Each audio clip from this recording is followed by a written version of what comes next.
right, hello, Tru Heel Heat. I'm the AEW World Champion MJF. Just in case you're deaf, dumb, blind, stupid, or since you listen to this podcast poor, you're listening to Tru Heel Heat, and I apologize for that.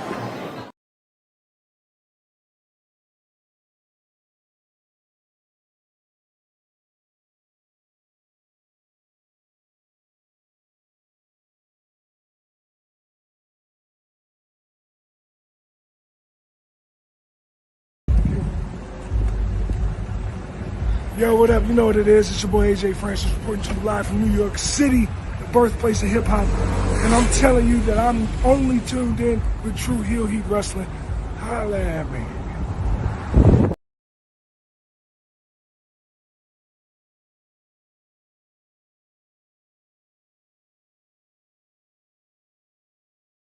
What's going on, everybody? This is your former AEW World Heavyweight Champion. Once a champion, always a champion. Swerve Strickland. Whose house? Swerve's house.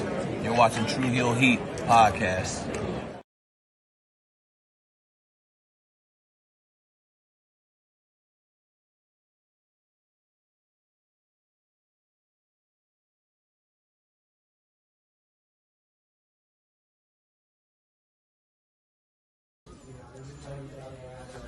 This is the knockout artist, Chris Hero. And if you're looking for some true heel heat, you better listen to them boys.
Is Saturday morning, and you know what that means. It's time for some Tru Heel Heat. A lot to discuss from another busy week in pro wrestling, as it is Forbidden Door weekend, which means we got AEW, NJPW, STARDOM, and CMLL all combining for Forbidden Door in London, England at the O2 Arena. We also got Rev Pro this weekend. We also got STARDOM's all 5-star Grand Prix final. We're coming off the heels of NJPW's G1 Climax final, where, yes, our Alpha saved us from evil.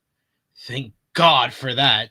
But we also got to discuss all the latest wrestling news, including Chris Jericho. Day one AEW original is teasing leaving the promotion and heading back to WWE. I guess every company needs a learning tree. Good luck with that. Have fun in WWE, pal. Can't wait to see the countdown at the Royal Rumble. And Naomi is pregnant. Congratulations to Naomi and Big Jim. And WWE deserves some congratulations as well, as their ESPN debut is happening way earlier than expected. And that's bad news for AEW. But we're going to discuss all of that. This is the Tru Heel Heat flagship podcast. Hit the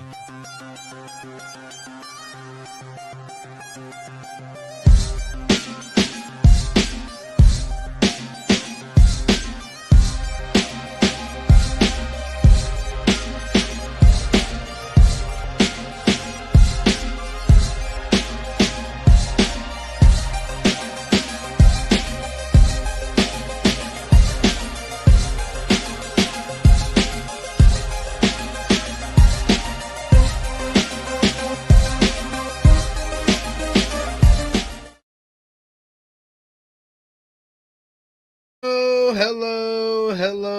It is me, your Tru Heel Phenom, SP3, and yes, it is our 8-year anniversary of our flagship podcast here. It is Tru Heel Heat 343. Y2 Go Back Home. Discussing the latest wrestling news, including Chris Jericho teasing a departure from AEW, as well as a return to WWE. AEW hit with an extreme case of the injury bug, and it's bad. WWE's ESPN debut is set to go head-to-head with AEW All Out. Recap of this week in wrestling with AEW Dynamite featuring the Go Home Show ahead of this Sunday's AEW NJPW Forbidden Door. Collision featuring Nigel McGuinness becoming the number one contender for the IWGP Heavyweight Championship.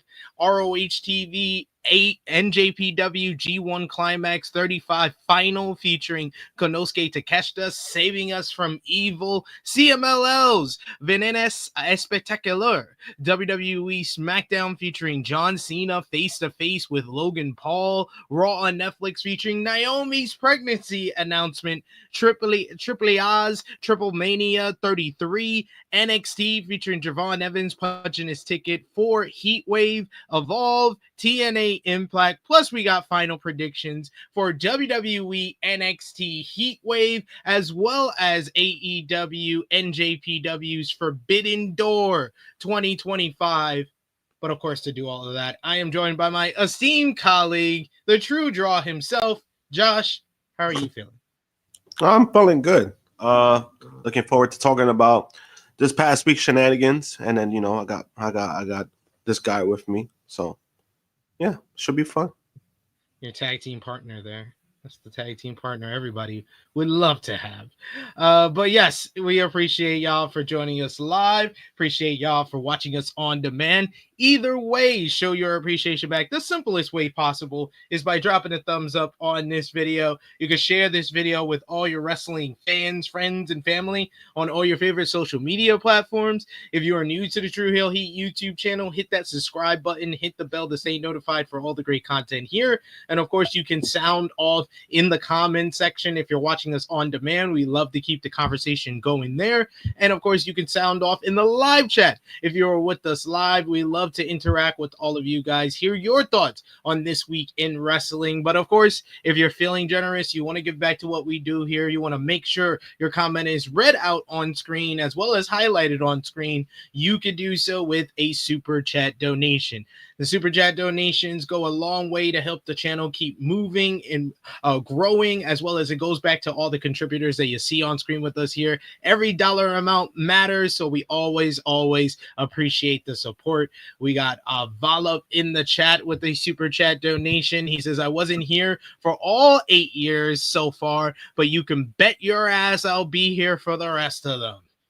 Thank you, Vala. We appreciate y'all. Show some love in the chat. 8-year anniversary love. Your best memories from watching this crazy and sometimes silly and very long podcast. We appreciate all the support that we've gotten over the last 8 years. We've grown leaps and bounds way beyond what we expected when we were just filming in Top Guy JJ's bedroom back in 2017. Chuck Berries says, good morning, THH fam. WWE ESPN has taken over Dublin, Ireland with SmackDown last night in college football today. Meanwhile, AEW is tomorrow night taking over the O2 in London. Sounds like a paid ad, Chuck Berries. Sounds like one of those Tony Khan tweets where he's like, check out AEW Dynamite. Let's go up. Eric Isaac says, hello, THH fam. Another wild week of wrestling, as usual, ends with both WWE and AEW in Great Britain for the weekend. I have not heard the UK referred to as Great Britain in such a long time. I needed that. Thank you. Appreciate you for that. We also got here in the chat, Clown bringing up, there's another big event this weekend, GCW's Homecoming, night 1 and 2, going on in Atlantic City. We also got here MCAT, who says WWE fans will love Jericho, but don't think him going back there is the flex they think it is. No. It's not. There's a reason why AEW fans are basically like pushing him out the door and packing his bags for him. It's just is what it is. He stayed around too long. MCAT says AEW fans, while appreciating what Jericho brought to the company, his time is up and good luck with your final run in WWE. Yeah, he deserves it. He was a big part of helping AEW grow into what it was today. If not for signing Jericho in that first year, I don't know if AEW gets the eyes on it initially as it did. I think Jericho was a key to getting eyes on it, to getting the TV deal, to starting off strong with Dynamite on TNT. I think that Jericho deserves a lot of credit. He's probably the most important or influential figure in AEW history. Yeah, I agree with that. We got Call Me Mr. Bonda here, who says, sad day for us Azumi stands. Thank you for the super chat donation. Call Me Mr. Bonda. Always appreciate the support. You Azumi fans, don't worry. This was a setback and then you're gonna get the comeback. You need a setback to set up the comeback. And Azumi's gonna be in that position again very, very soon. She's only 21, 22. She got the rest of her career ahead of her. God damn, 22. Fuck. It's like, what am I doing with my life? Man, damn. But I mean, I got more confidence with their booking in Stardom than I do in New Japan. I'll tell you that much. This is true. Chuck Berries with a super chat donation. Thank you so much, Chuck Berries, for the support. He says, here's to the first 8 years and to 8 more and even more than that. Congratulations and keep up the great work. Always appreciate you in the chat, Chuck Berries. You're one of our big supporters who's always showing us some love with the super chat donation, with your activity in the live chat. We really appreciate it. When we say, we're not just saying stuff to blow smoke up your ass to keep watching us. We really would not be doing this show if it wasn't for the loyal community that we know watches and comes checks us out every Saturday live and then throughout the week on demand. Like the success of the Tru Heel Heat flagship podcast is really what's keeping this channel going, because the YouTube algorithms aren't always kind, but it seems to be always kind with us with the flagship. So we very much appreciate all the support that we've been on, especially in 2025 as well. Yeah. We got that super chat donation. Got a bunch of anniversary love in the chat. Who says, Big Hero Chris says, happy anniversary, good brothers. We also got Frantic World, who says, happy 8-year anniversary, THH. And what's up, chat? We also got here in the chat Valab with a super chat donation once again. He says, a happy day for us Momo fans. It's been a long time coming for us. We're going to definitely talk about the 5-star Grand Prix. I've not fully watched the final, but I did want to bring it up on today's show because I said last week we didn't bring up anything. We didn't update you on the tournament, and it ended this morning. I'll probably include the finals, the matches, the semifinals, and the finals. If those matches are good enough, they'll be on my matches of the week for next week, but we will discuss what happened on today's show. But I'm happy for Momo Watanabe. Momo Watanabe has been kind of one of the stalwarts of the Stardom roster through different generations, through the Io and Kyrie generation, through the Shuri and Utami and Julia era, and now in this new era of Stardom post Rossi. She's been such an important part of it, and I know her fans, especially longtime Stardom fans, have been wanting a big win for her and wanting her to get close to winning the top prize, the World of Stardom Championship. So I was was very happy to find out that Momo won. I thought when it was down to the 4 that I saw, because I watched the quarterfinals, basically the playoff show this morning, and I'm watching it, and I was like, out of the final 4, which was Azumi, Momo Watanabe, Saria Noi, and Rina. I was like, if they really want to just throw a left turn in, you give it to Rina. Rina's only 18 years old. Like, you could put someone that young over and know that you're going to have her for like almost a decade if she's committed to staying in the business. Like, that would have been the big left turn for them to do. If they wanted, I think that the most boring move would have been Sorry. No offense to her, but she's not really kind of a homegrown Stardom girl. And then it came down to Azumi and Momo, and I was like, Azumi's another great pick because she's only 22. She's been called like one of the best women's wrestlers in the world for the last 2 to 3 years. That would be great. But I know for the longtime Stardom fans, Momo was the pick. So they couldn't go wrong, honestly. They had three out of the 4 picks, I think would have been great. But I'm happy for Momo Watanabe, who's done a lot throughout like Stardom, New Japan, AEW. She's appeared on all the promotions within this partnership. She's earned her stripes. She's lost so many title matches before this. And I know that a lot of people, including myself, would love to see Momo versus Saya Kamatani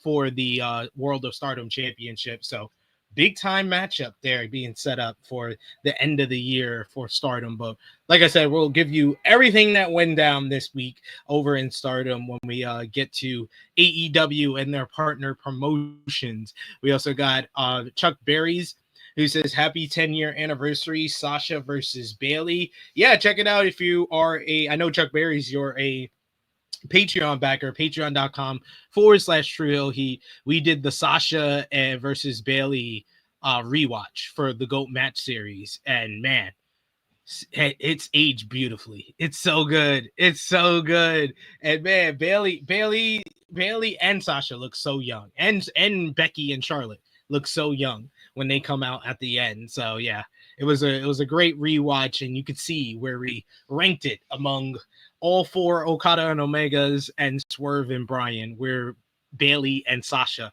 land off. We're doing that. We're ranking all the matches that we rewatch on GOAT Match Series. So join us for that. We got Frantic World, who says Zumi is the future of Stardom.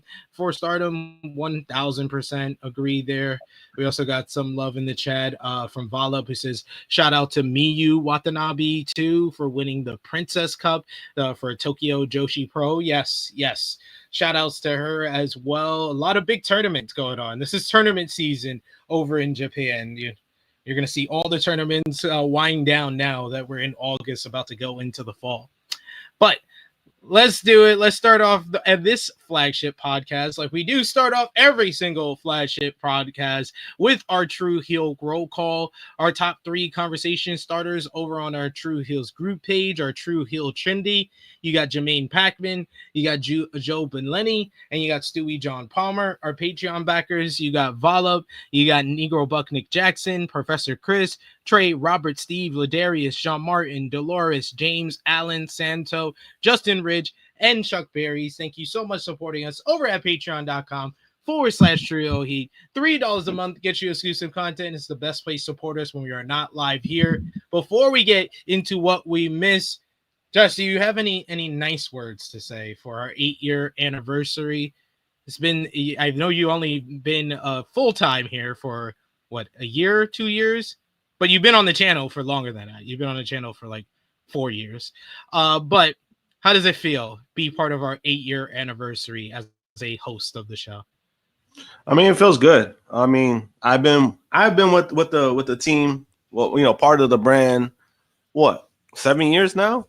Like 7 years myself, and for the YouTube stuff since 2020, like when I started making appearances and started doing the fill-ins, and then going full-time last year. I mean, it's been a great ride, man. Like I really appreciate the opportunities that I've gotten, and talking, most part talking shit about what we enjoy, when it comes to wrestling, and even the way that we do it, I always appreciate that, because when I see a lot of places, a lot of like other podcasts, sometimes people, they go off of too much of like the work aspect of it or the kayfabe aspect. With us, I think we do a balance of both. Like we enjoy what we enjoy, but then we also speak about what's actually going on, like from rumors to things that might be going on to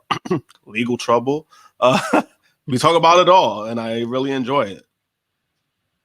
Yeah, it's always fun. It's always, and we always, we'll agree on a lot of stuff, but we're always not gonna agree. So I do enjoy those times when we don't agree and we're able to talk it out, hear how each other, how we view things, and kind of figure it out from there. So always fun being here on the flagship with you, Krssi, Top Guy JJ, all of our guests that we've had on the show. So and including the community who we've had on the show with our call-in episodes as well. So yeah, I'm very proud of what we've accomplished here with the flagship podcast, and we're gonna keep it going. Like it said in the chat, like we said in the super chats, we're gonna keep it going as long as possible. We got 8 years in, and we're looking for 8 more. What is kind of your best memory from the 8-year flagship podcast, either before you were on or since you've been on, Josh? Oh, favorite memory? Oof. Oh, damn, that's a good question. I've always said about the when you and Seth had that match, like that's always been my favorite. That's always been my favorite. As far as the podcast itself, I would say, at least for me personally, what I enjoyed was probably the episode where we had CVV, Chris Van Vliet, somebody that I personally look up to, and I think he does a lot of great work. I might not always agree with certain things that he might say or does, but I do appreciate like like seeing him grow as a like interviewer, the way he goes about it. So being on that episode with him and him staying on the full episode too, that was pretty cool, I thought, because we go long, we go almost like usually 3 hours. Sometimes if you're like, hey, I'll give you an hour, but the fact that on, I was like, wow, like that was very very kind of him, especially with his busy schedule. Yes, I agree. And yes, since it is a new era of the flagship podcast, we're gonna start doing some new things. Most recently, pull back the curtain. We've been getting more traction over on TikTok. Thanks to the hard work of our good brother Chris G. Always appreciate him with the TikToks and the shorts here on the YouTube channel. So for you guys who are watching us live, and for my trusty co-hosts, we're gonna start doing some TikTok content, but we're gonna be doing blind ranking wrestling style. So I'm gonna do it later with you and Krssi, but we're gonna test it out. We're going to test it out here with me and you first. I'm going to give you 5 names and you have to blind rank them. So you have to I'm going to give you the name and you have to tell me if they're ranked number 1, number 2, number 3, number 4, or number 5. We're going to have 3 categories. We're going to have 3 categories when it's you and Krssi later in the show. But I am going to go with a test run with you, and we'll hear from the chat what they think as well. But I will do WCW legends, blind ranking these WCW legends. Josh, you ready? Right. All right. Dean Malenko. I'll say number 5. Yep. Wow, that's crazy. He said number 5. All right. Lance Storm. Oh, you gave me some terrible names. Oh, boy. You're only 5, right? Yes. Oh, damn. I got to go with 4. Fuck. I fucked up with that one already. Yikes. Lodi. Who the fuck is Lodi? Yo. You don't know WCW legend Lodi? I probably guys know by face. I don't know by name. What the fuck is Lodi? I gave some terrible names. Jesus Christ. I gave some. I had no choice but number 3, I guess, because I'm hoping the last 2 something. Jesus Christ. Raven. Raven, solid 2 from that list, right? Yep, solid 2. And number 1, Chavo Guerrero. I guess it was like greatest mid-carders acts, I guess. Yeah. Hey, I said WCW legends. I didn't say what tier WCW legend. That sounds like mid-card. Yeah, if it's mid-card, I think it's Chavo Guerrero. Yeah, you messed up when you put Di Malenko at number 5. That was where you messed up. I agree with Cloud. I would have put Raven at 1 by that point. When you saw what direction I was going with Malenko and then Storm, you should have been prepared and put Raven at number 1. But I was like, first good name you get, you should have went, okay, I'm going with him at number 1. No, because you know why? Because imagine if I pick Raven and then all of a sudden Sting, then I'm like, oh fuck, that that's a risk. That's a risk you take. That's not as bad as putting Di Malenko at 5. Like, geez. Well, I mean, I don't know. Di Malenko, it's an acquiring taste for me. I thought he was a great worker, great wrestler, yeah, but he was just bland as a fucking wet paper bag, like, so it was kind of hard for me to watch him. That's fair. All right. So we got our third host is finally here. Of course, she has been here on this podcast for 6 of the 8 years of our anniversary here. She is the one and only princess of all the Tru Heels, Miss Krssi Luv. How are you doing, Krssi? Good morning. Is it really 6 years that I've known all of you guys? You've been on here since 2019. Wow, that's a long time, guys. That's great. Hey, friends, happy birthday! She What's said, going "Wow." on? I didn't know it was that long. But hey, this is what a ride we've had. No other place I'd rather be. But yes, this is great. Are we having people call in or no?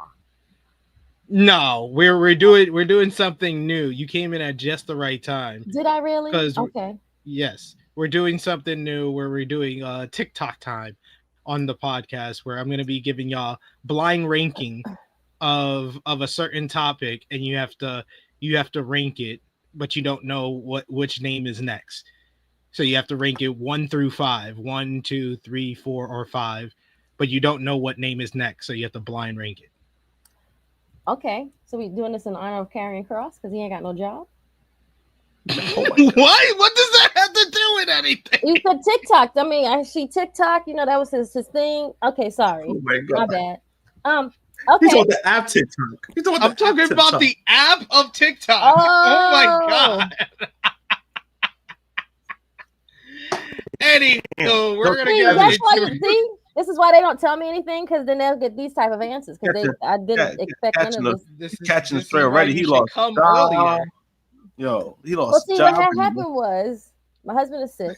My son has to go to karate, and then he had a karate tournament that I forgot about. So I'm a horrible parent.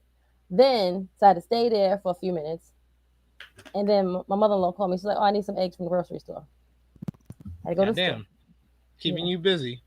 Right. So I'm getting ready. I bring my laptop. I'm getting ready to set up. I'm in my son's room. I go in the kitchen like I usually do so I can send a drink. Like, my usual routine. And these fuckers did not put the food away that I cooked last night away. So it's been sitting out all night. So I went batshit crazy on everybody. So everyone is quiet and everyone is in their corners being, the majority of the people that are here, Yeah. So I went ballistic because you wasting my fucking time and money, because I shouldn't have cooked shit for y'all. Y'all could have starved like people at Southside. But that's something different. Anywho, I'm here. That's what happened. I was supposed to be here at 10:15, and it wound up being 10:30 because I had to go and clean up the shit that was in the fucking kitchen that wasn't put away. Other than that, I'm here. Here we go. So yes.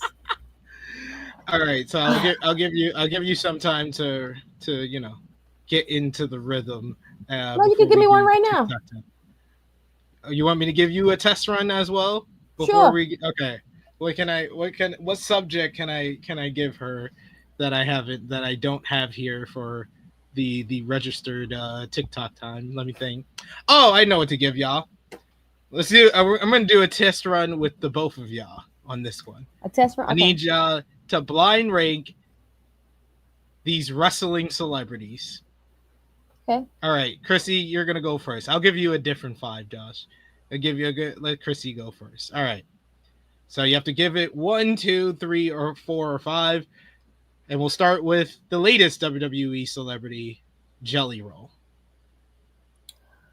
3.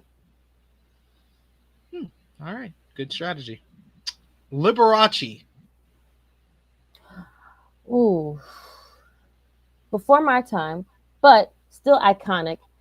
I give him a 4. Mr. T. 5. Wow, you hate Mr. T? That's how you give Liberace. Oh wait, I thought 5 was the high, like the high. This is how you rank it. 1, 2, 3, okay, 4, sorry. 5. Sorry. Okay, so Mr. T goes to number 1. Okay, and Liberace still at 4. He could be 3. Oh no, I gave somebody 3 already, right? Yeah, you gave somebody 3 already. Okay, so he can stay at 4. Yeah, sorry.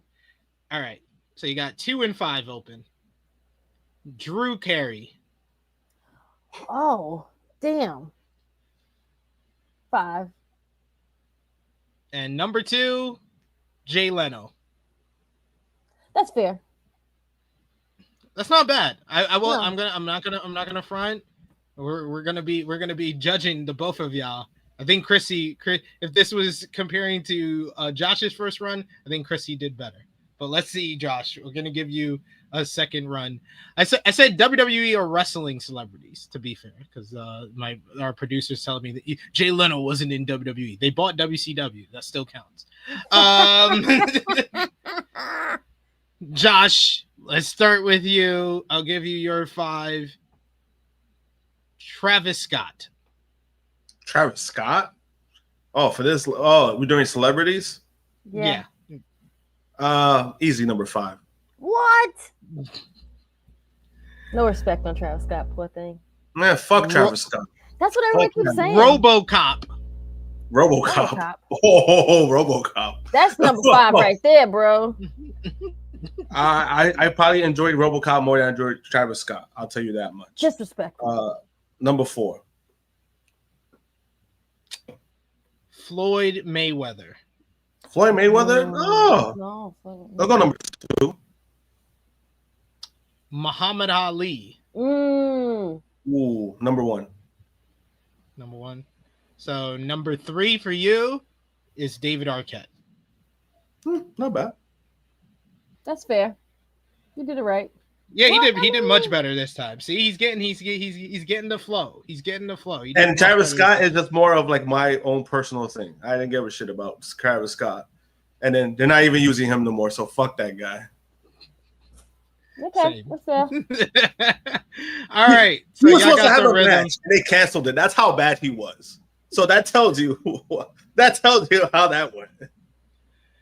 So y'all got the rhythm. We're going to do that a little bit later in the show, but we got to get into what we missed. We're going to start off in AEW, the Converse, as AEW Dynamite this week. They did 565,000 viewers. The show featured Will Ospreay coming out to open up and revealed that he was not cleared for Forbidden Door, which is why he wanted a lights out steel cage matchup. Ospreay said that before a scalpel touches his neck, he's taken a pound of flesh from the Death Riders on Sunday. This brought out Jon Moxley and the Death Riders. After surrounding the ring, Jet Speed and Hiroshi Tanahashi came out to go after the Death Riders and kickstart the opening matchup. Tanahashi and Jet Speed defeated Moxley, Claudio Castagnoli, and Wheeler Yuta in a pretty fun trios match. Post-match, a huge brawl broke out as the Bullet Club War Dogs got involved in the matchup. They fought alongside the Death Riders, facing off with Ospreay, Darby Allin, Tanahashi, Jet Speed, and the Ops, with the baby faces standing tall at the end of all of this after Darby did a huge dive off the stand onto a pile of the heels standing in the crowd. Hangman Adam Page cut a promo about wanting to whoop MJF's ass at Forbidden Door, but MJF came up with a new plan to anger Page by kidnapping and tying up Mark Briscoe alongside Ricochet in the Gates of Agony before threatening to set him on fire, until Hangman accepted new rules for their Forbidden Door match and stated that he didn't have to use his Casino Gauntlet contract anymore, which Page was forced to accept to save Briscoe and reversed everything that happened the week prior. Adam Copeland and Christian Cage explained why they have reunited with Cope, saying that Cage is his asshole, while Christian admitted that he didn't change anything about himself, actually, because this version of Christian will be Cope's best tag team partner ever. They agreed to help each other out with their singular problems, but then Nick Wayne was revealed to have a foot injury. So this led to him bringing a replacement for himself, and it was none other than the returning Killswitch. Killswitch came out and destroyed both Cope and Christian with some killer choke slams. This led to him officially being revealed as Nick Wayne's replacement at Forbidden Door against Cope and Christian. FTR versus Brodito went to a 30-minute time limit draw in what was an excellent encounter. This came down to right to the end with a dive to the outside. Post-match, you had Tony Khan announce that Hurt Syndicate will defend the AEW World Tag Team Championships against both teams at Forbidden Door. And finally, Athena and Mercedes Moné beat Alex Windsor and Timeless Tony Storm in a good main event matchup where Athena was able to get another big victory and stand tall with Mercedes at the end of the show. Krssi Luv, what did you think about Dynamite this week with the go-home show ahead of AEW NJPW Forbidden Door tomorrow night? I think it was a great go-home show. I didn't know MJF and Ricochet and the other goons was a group that I needed to be together. I actually like it. I'm not mad at it. And then Homeboy's getting his inner what's Homeboy name? Jacob Fatu standing there like this in the corner. the sexy one with the dreads. Yeah, him in the corner. He was over there standing, getting his inner Jacob Fatu on. But I liked it. I liked the women's tag match as the closer. It was a really good match. So Will Ospreay is just gonna like get even destroyed even more because I got to get surgery anyway. So you might as well fuck up my shit some more, and then I could just be out. I can respect. Yeah, pretty much. Yeah. Great. Yeah. Can't injure it anymore, I guess. So can't why injure not? it anymore. So we have a lights. We get a lights out match. You're gonna fuck my shit up, and then I'm gonna go out and be gone for about a year. Pretty much. Yeah, that's what it sounds like. Josh, what did you think about Dynamite this week? I thought Dynamite this week was a little bit better than last week. Mm-hmm. But I do kind of have a problem with the contract thing. The MJF. Yeah, just because like the whole aspect was for Hangman, to outsmart him, but now just kind of makes him look stupid just Hangman? because I don't know. It's just I don't know. It's just something about it that I was like, oh, that's how you do it. Like I get why. No, I mean, like I get why they did it because it's like, oh, all right. So that means MJF has a chance to later on cash in if he wants to. But it's still one of those things where he announced it, so he said it, so it should be valid. But I guess because he probably didn't sign it to ink to paper, maybe that's why. But it was It's not just binding. It's not legal. yeah. I mean, I don't know. It's one of those things where I thought that was kind of like yeah. I wouldn't have done that. I wouldn't have done that. It just shows that he's probably going to lose and win the title later to make Hangman's reign a little longer. It's just dumb. It was just dumb. It's just dumb. That whole segment kind of took me out of this whole go home show. I thought the go home show was going pretty well for the most part, and then that segment happened, and it just made no sense. It negated last week's great segment, which built up the matchup. It negated all the weeks that they build up to this matchup, where it kind of was making it seem like it was going to be Mark Briscoe in this matchup as well. And now you got Mark Briscoe is a damsel in distress on the fucking train tracks. Like, what the fuck are we doing? And then he was about to be set on fire. He was about to commit murder. He was about to be set on fire. Like, and MJF has never done anything remotely like this. Like, this is why Hangman should have called this bluff. Like, you ain't gonna do shit. If you set him on fire, you won't get the match at all. You'll be arrested. Yeah. And it's just I didn't like that aspect just because of the whole that's the whole point of the contract and saying it. Like, this is what you're gonna use for it. But besides that, I mean, there was a few good things, like Ospreay, obviously he's taking a major risk, but, apparently he said it can't get any worse. The injuries can't get any worse. So that's why he's doing it. At the end of the day, it's his decision. Do I agree with it? Not really. But he's a grown man. He's a grown man, so he's going to make his decisions. He got cleared for it. They said, hey, it's not going to get any worse. It's not, it's not, I could comment on it, but I'm like, if that's what they want to do, that's what they're going to do. But I think all the performers in there, like he's going to be well protected at least. So the guy's going to go, yeah, that's true. So he can't give you but overall, I thought it was a solid episode. I did like that they had the women close the show too. I did like that just because Athena and Toni Storm, that is a pretty good matchup. So it made it matter, in my opinion, when it comes to stuff like that. But besides that, overall, solid episode. The crowd basically made the episode, in my opinion. So yeah, the crowd was great in Scotland. Really, really strong crowd. Really enjoyed that one. So both WWE and AEW is over in Europe this time. Yeah.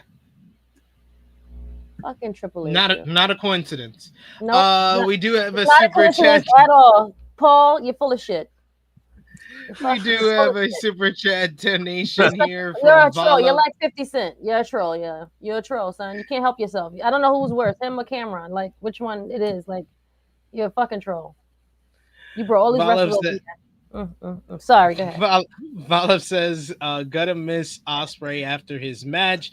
If it's full on fusion, that's over a year gone. But if it's a cleaning up operation, which is more likely since he's cleared for Forbidden Door, it's about 4 to 6 months. I know that's probably what he's going in on, because I think that's why he wants to have his last match in London, because he's going to probably be a big part of next year's Wembley show. So that's why he's getting the surgery right after the show. So he has the 4 to 6 months, and he can take off a month or two, even more than that, to make sure he's good and healthy by the time we get into like Double or Nothing season next year. Yeah. So, hopefully he's going to be all right. We'll talk more about. Best scenario for him is the Tommaso Ciampa situation. Because remember, Tommaso had neck surgery himself when he was the NXT champion. And then he was actually back at a pretty good time that nobody really expected.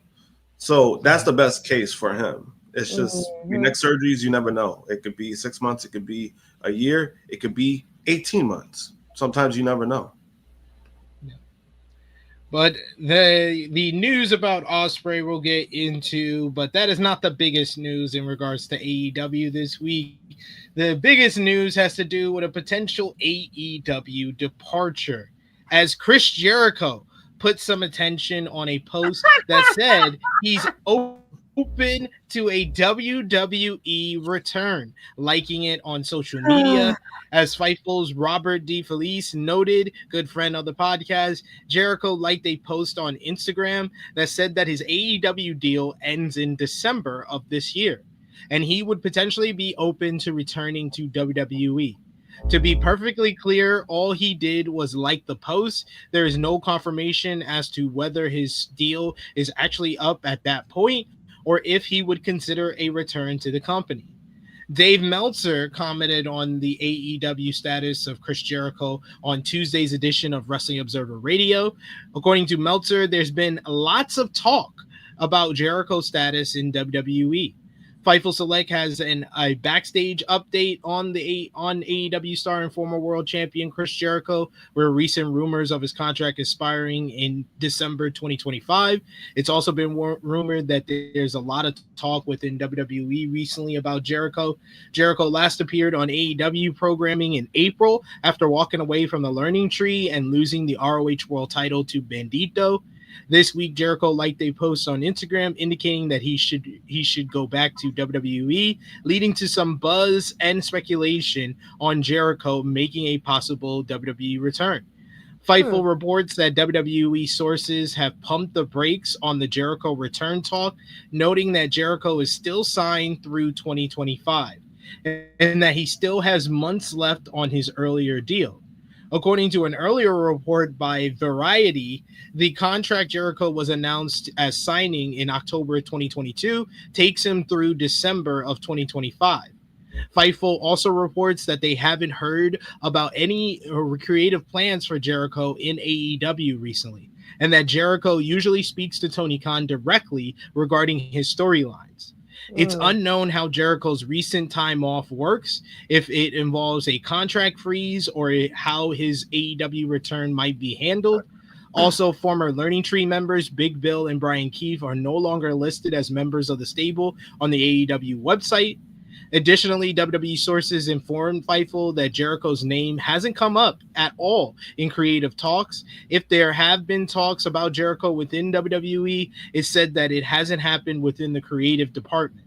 That said, it's said there are talents in WWE speculating about him making a potential WWE return. Fightful reports that WWE higher-ups said that Jericho remains on good terms with the WWE. It's also said that one source in WWE called the situation far too early to tell, as WWE is unsure of Jericho's status in the coming months. The Wrestling Observer newsletter reports that there are people in AEW who believe that Jericho will not be returning to the company. The belief is that he will sign with WWE when his AEW deal expires, and he will return at the Royal Rumble in January of 2026. Jericho joined AEW when it launched in January of 2019 and was the company's first ever world champion. He has been away since he lost the Ring of Honor World Championship to Bandito in April of this year. So what do you think? We're going to play another round of our 0 to 100 percentage. We'll start with you, Josh. What do you think about Chris Jericho? What is the percentage you're putting on him leaving AEW? And then a separate percentage on him going back to WWE. Leaving AEW, I give it about an 80%. Going back to WWE, it's easy 100. Why do you think? Because everyone else is getting a whole last run at the other company, so he might as well get his run too. Well, yeah, that he'll get a big paycheck because the Royal Rumble is gonna be in Saudi. All those things.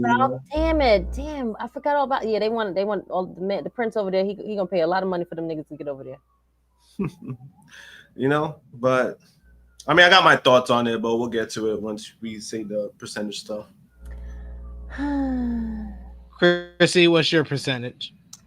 I give it 75. That he leaves and goes back to WWE? Yes. I will give it percentage on leaving the AEW. I'll put it at 85%. I'm close to the 100, but I'm not too sure.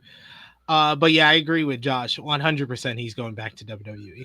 It's the smartest thing that he can do at this point. That's the smart move. That's the place where he will get the most he'll have the biggest impact. He'll have a big moment making his return. He could feud with a whole bunch of new guys, a new crop of talent over there. And then he can ride out into the sunset after a 1-year run and go into the Hall of Fame. Oh, yeah. He could be in the Hall of Fame for next year, for 42. Yep. Him and John Cena. Okay, great. Well, he'll probably want to go in 2027. So John Cena can be the headliner. He could be the headliner the next year. Okay, that's fair. Fine. Do 2 years. And then you can then you retire. There you go. You go. That's fair.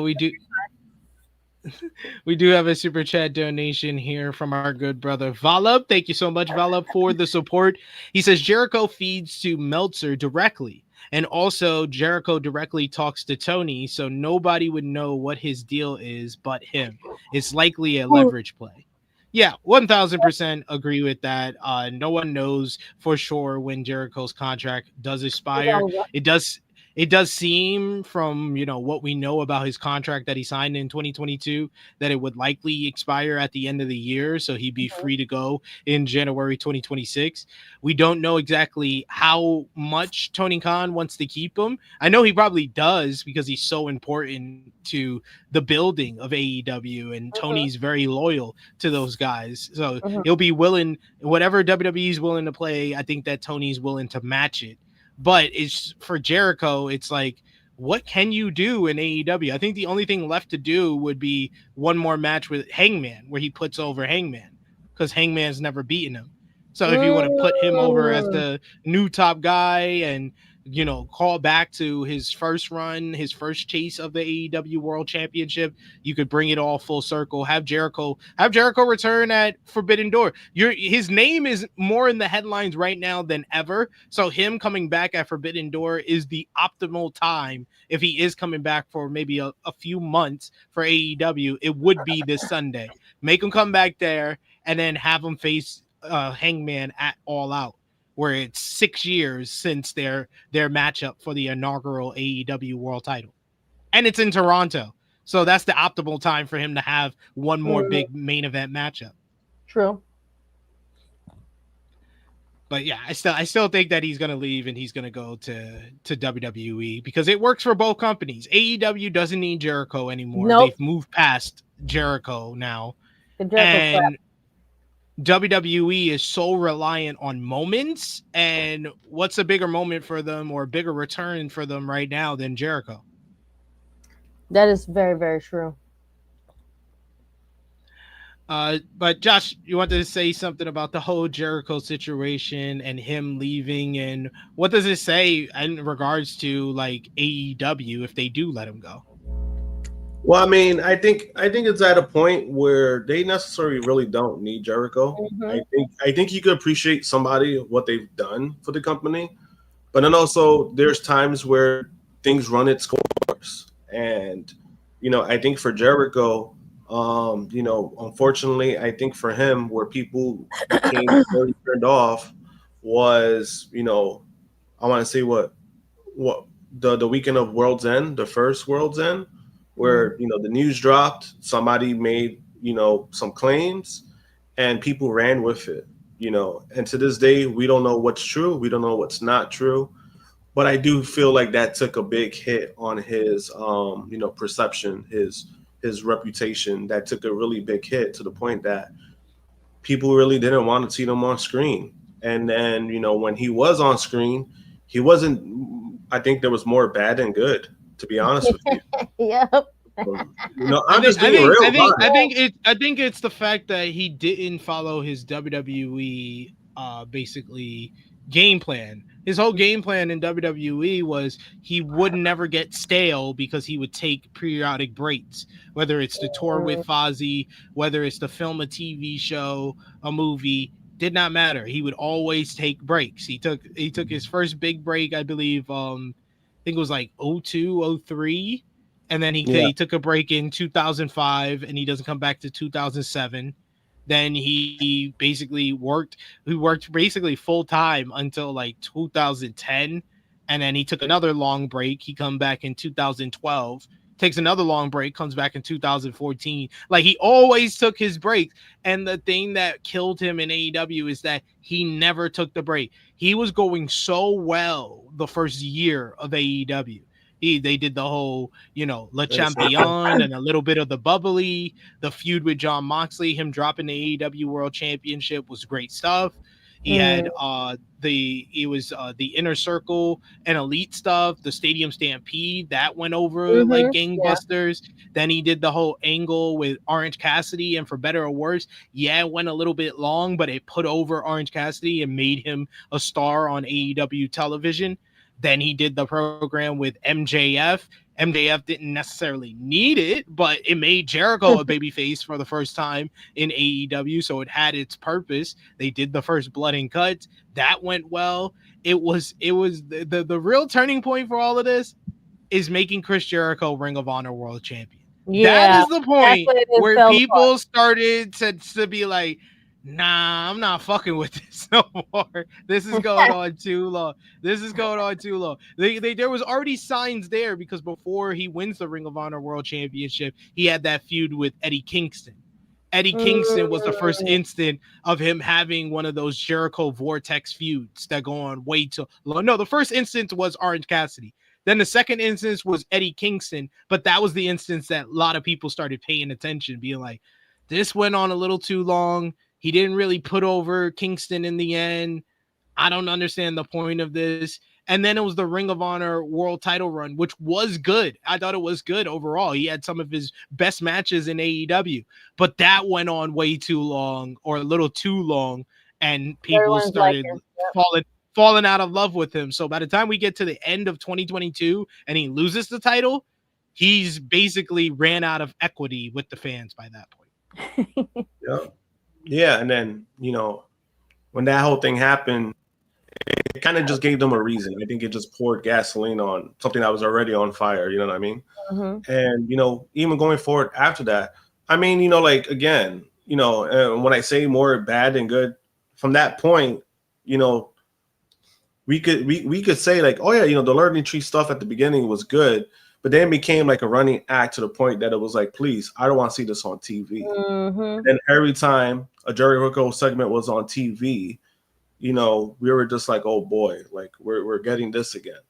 And then now this year, he hasn't been on TV, and you see the difference. I'm not saying he's a major factor, but you see, not having a Jericho segment, you kind of see where the show is going. And it's like, great. Yeah, we don't need Jericho. And it's, it's unfortunate. I wish we never got to this point like this, but it is what it is. It happens, people, I think, and I think SP3 did make a good point about him taking these long breaks. He never did that in AEW. And I think, obviously he was trying to reinvent himself, like which he does in WWE. Like he repackages himself, he reinvents himself. But when you don't have that time off, like the way, then it kind of just doesn't really mean much. It doesn't mean the same. And I think that part did really hurt him as well. So, we saw the last time he was on TV, people knew that he was taking time off. People were more happy than like sad. Yep. That should tell you something, But if he goes back to WWE, it's one of those things where it's like, all right, you can have him, take him. Like, go ahead. You go back to WWE. It'll be good for him. Again, financially, it'll be good for him. He'll have his moment. He could finally get into the Hall of Fame. He might downplay it when it comes to those kind of things, but I think he does care. I think he really does care of being in a place like that because of the hard work that he's put in. And I think rightfully so. I think, if you feel like you've done enough and you want to be a part of that, there's nothing wrong with that, you know. But I just think that it's gotten to a point where, you know, we the AEW necessarily doesn't really need him now. If they resign him, it is what it is. But they resign him, we'll kind of know why they resign him, just because of Loyalty and how long he's been there since day one. Yeah. But I do think part of it, he is losing it as like a leverage thing. I think that is a thing. But I do feel for him to even, like, I want to say, save his career, he really doesn't need to prove anything at this point, in my opinion. Like, he's done it all. So he doesn't need to prove anything. But for him to go back to WWE, it's kind of like a writing send off where he could finally retire. He could probably retire on a good note. Yeah, except him and Triple H are friends, so I don't know. I was say that they're like besties, so that's gonna be no, like they're not. Just because they got the same politics don't mean that they friends. They never been friends. Yeah, they never been friends. See, that's the whole thing. I don't know. So, since Paul is in charge now, you know, it's Paul. His balls is on the table with Bruce.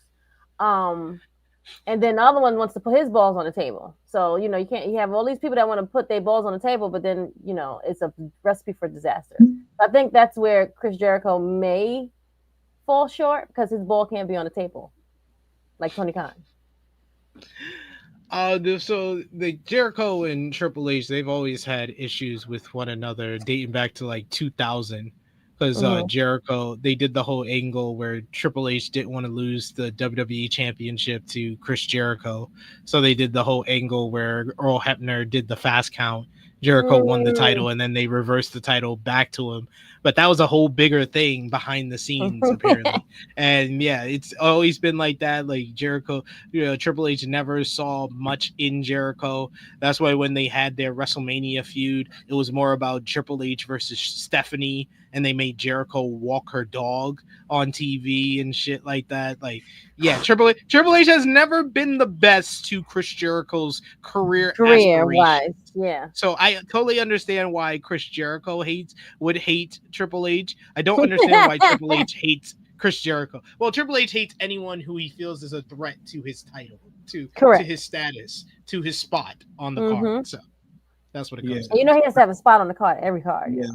But at this point, honestly, I think, like, even if he goes back to WWE, it's gonna be the same formula of like Triple H and CM Punk, that they're gonna act like they're best friends, or like, oh yeah, everything is fine now, just because like it's gonna be his way to one up AEW. Like, you see, he's gonna be nice and act like everything is all good, so that he can make Tony Khan stick it to Tony Khan. Pretty much, yeah. Okay, that's okay. We do got watching stuff who says, I don't know, WWE might be risking Kylie speaking up if they hire Jericho. One, watching stuff that's never been confirmed. So that's a allegation that could be true, could be not. Two, if you think Kylie Ray, if WWE would think that they risking anything by Kylie Ray speaking up, I think you don't know this company, and you don't know Kylie Ray. I think that Kylie Ray is happy with the job that she has, with the contract that she has, that she would not be speaking up on anything. If anything, she would speak up to the company first, not in public. So either way, I think that's a little bit off base. And three, this company just brought back Brock Lesnar. I don't think they are going to be that flexed over an allegation from someone else, not even Kylie Ray. You know what? That's a whole fact, bro. I didn't even think about that. Yeah, and I mean that was the thing that I was talking about, where a certain individual brought that up, and it's kind of telling in a way, because Jericho was still on TV. This person that made those comments has not basically been seen on social media for over a year. But it's been 2 years now. It's going on. It's been 2 years. Look at that, going on 2 years ever since that claim happened. Again, at the end of the day, we don't know what truly happened. We hear about rumors. It's one of those things again where you know, if you choose to believe that, you could believe that. But, you know, we don't know what's the truth. And I think that's where we stand on it. Just because, again, these rumors came from, you know, certain places. They've never been confirmed. So it's like we truly don't know what happened. And somebody responding to like a comment and they made like an emoji, that's not really confirming anything either. And that's where it kind of made it worse. But we don't know what happened, you know, and I'm not definitely defending Jericho. It's just a situation that there's no proof. And so we see proof, then I could speak on it when it comes to that. But then also, like SP3 said, they brought back Brock Lesnar. So it's like, so we're gonna bring back the other guy too. Might as well. They brought back Hulk Hogan after the racist tape. Like, come on! Like, and they booed his ass out the whole arena. And they promoted Donald Trump. They promoted Donald Trump as something. They promoted sex offender Donald Trump. So I don't think an allegation from a podcaster that an emoji was supposed to confirm, I don't think that's going to be an issue for them. But speaking of Jericho returning to WWE, Krssi Luv, what is the one match, one feud you want to see from Jericho back in WWE? I'll go first. Please. Logan Paul. Easy to the point. That just writes itself. Logan Paul, I'll give you 3. Logan Paul, Dominic Mysterio, because of Jericho's history with Rey Mysterio. I think that would be a cool story to tell. And 3, I will go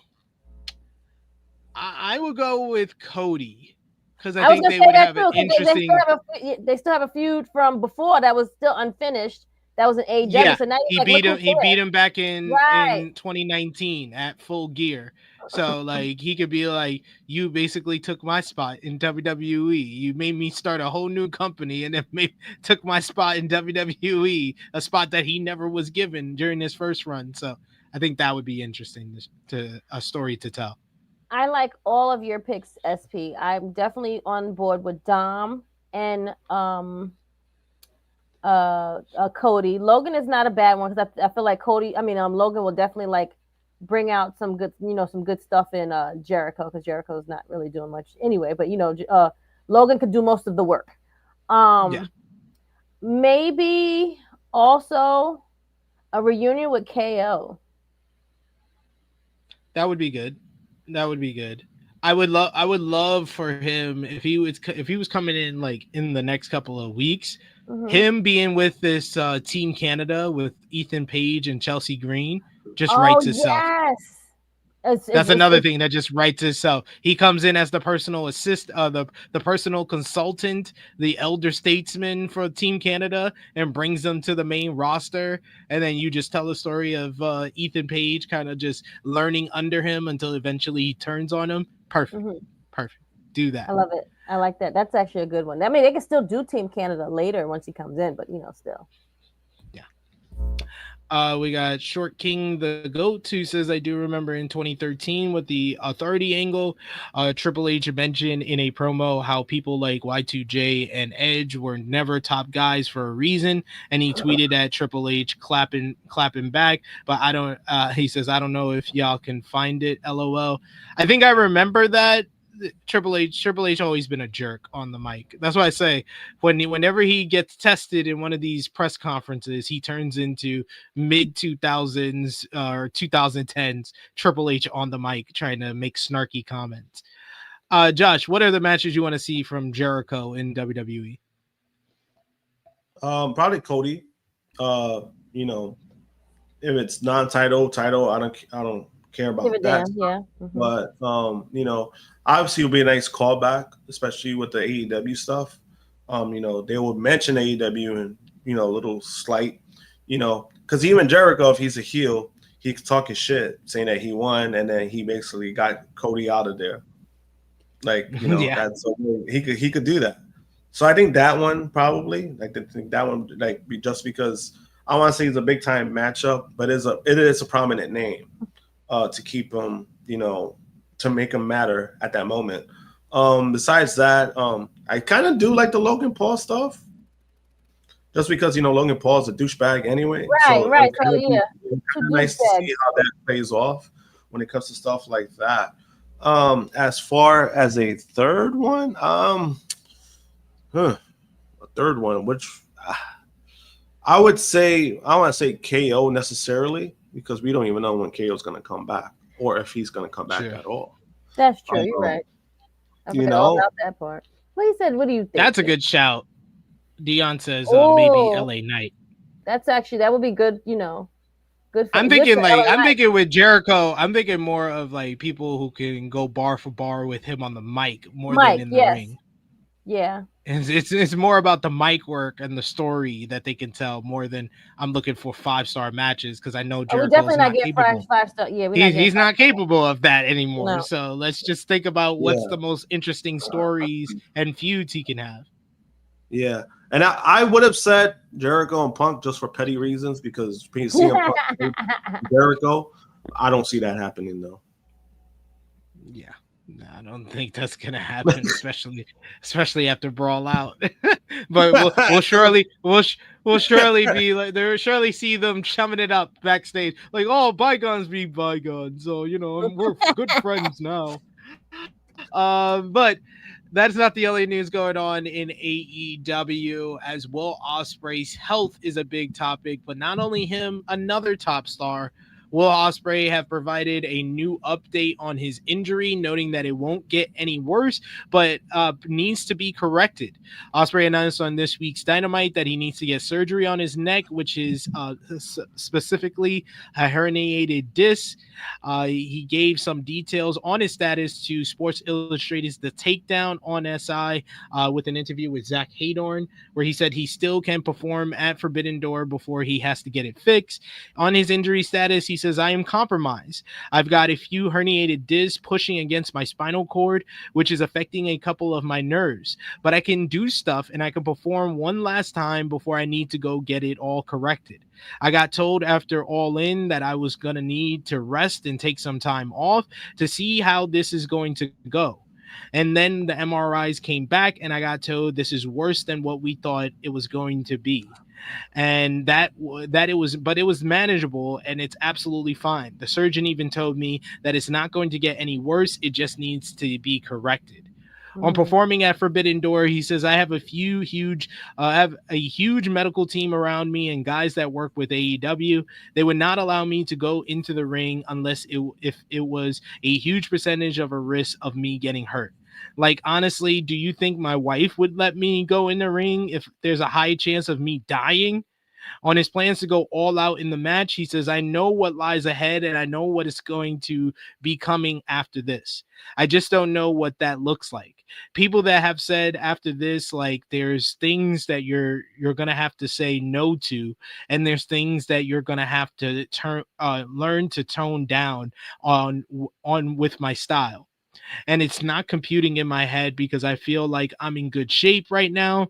If there's even the smallest chance that I'm not going to be the exact same afterwards, I'm just going to go in there at Forbidden Door and just be Will Ospreay for one last night.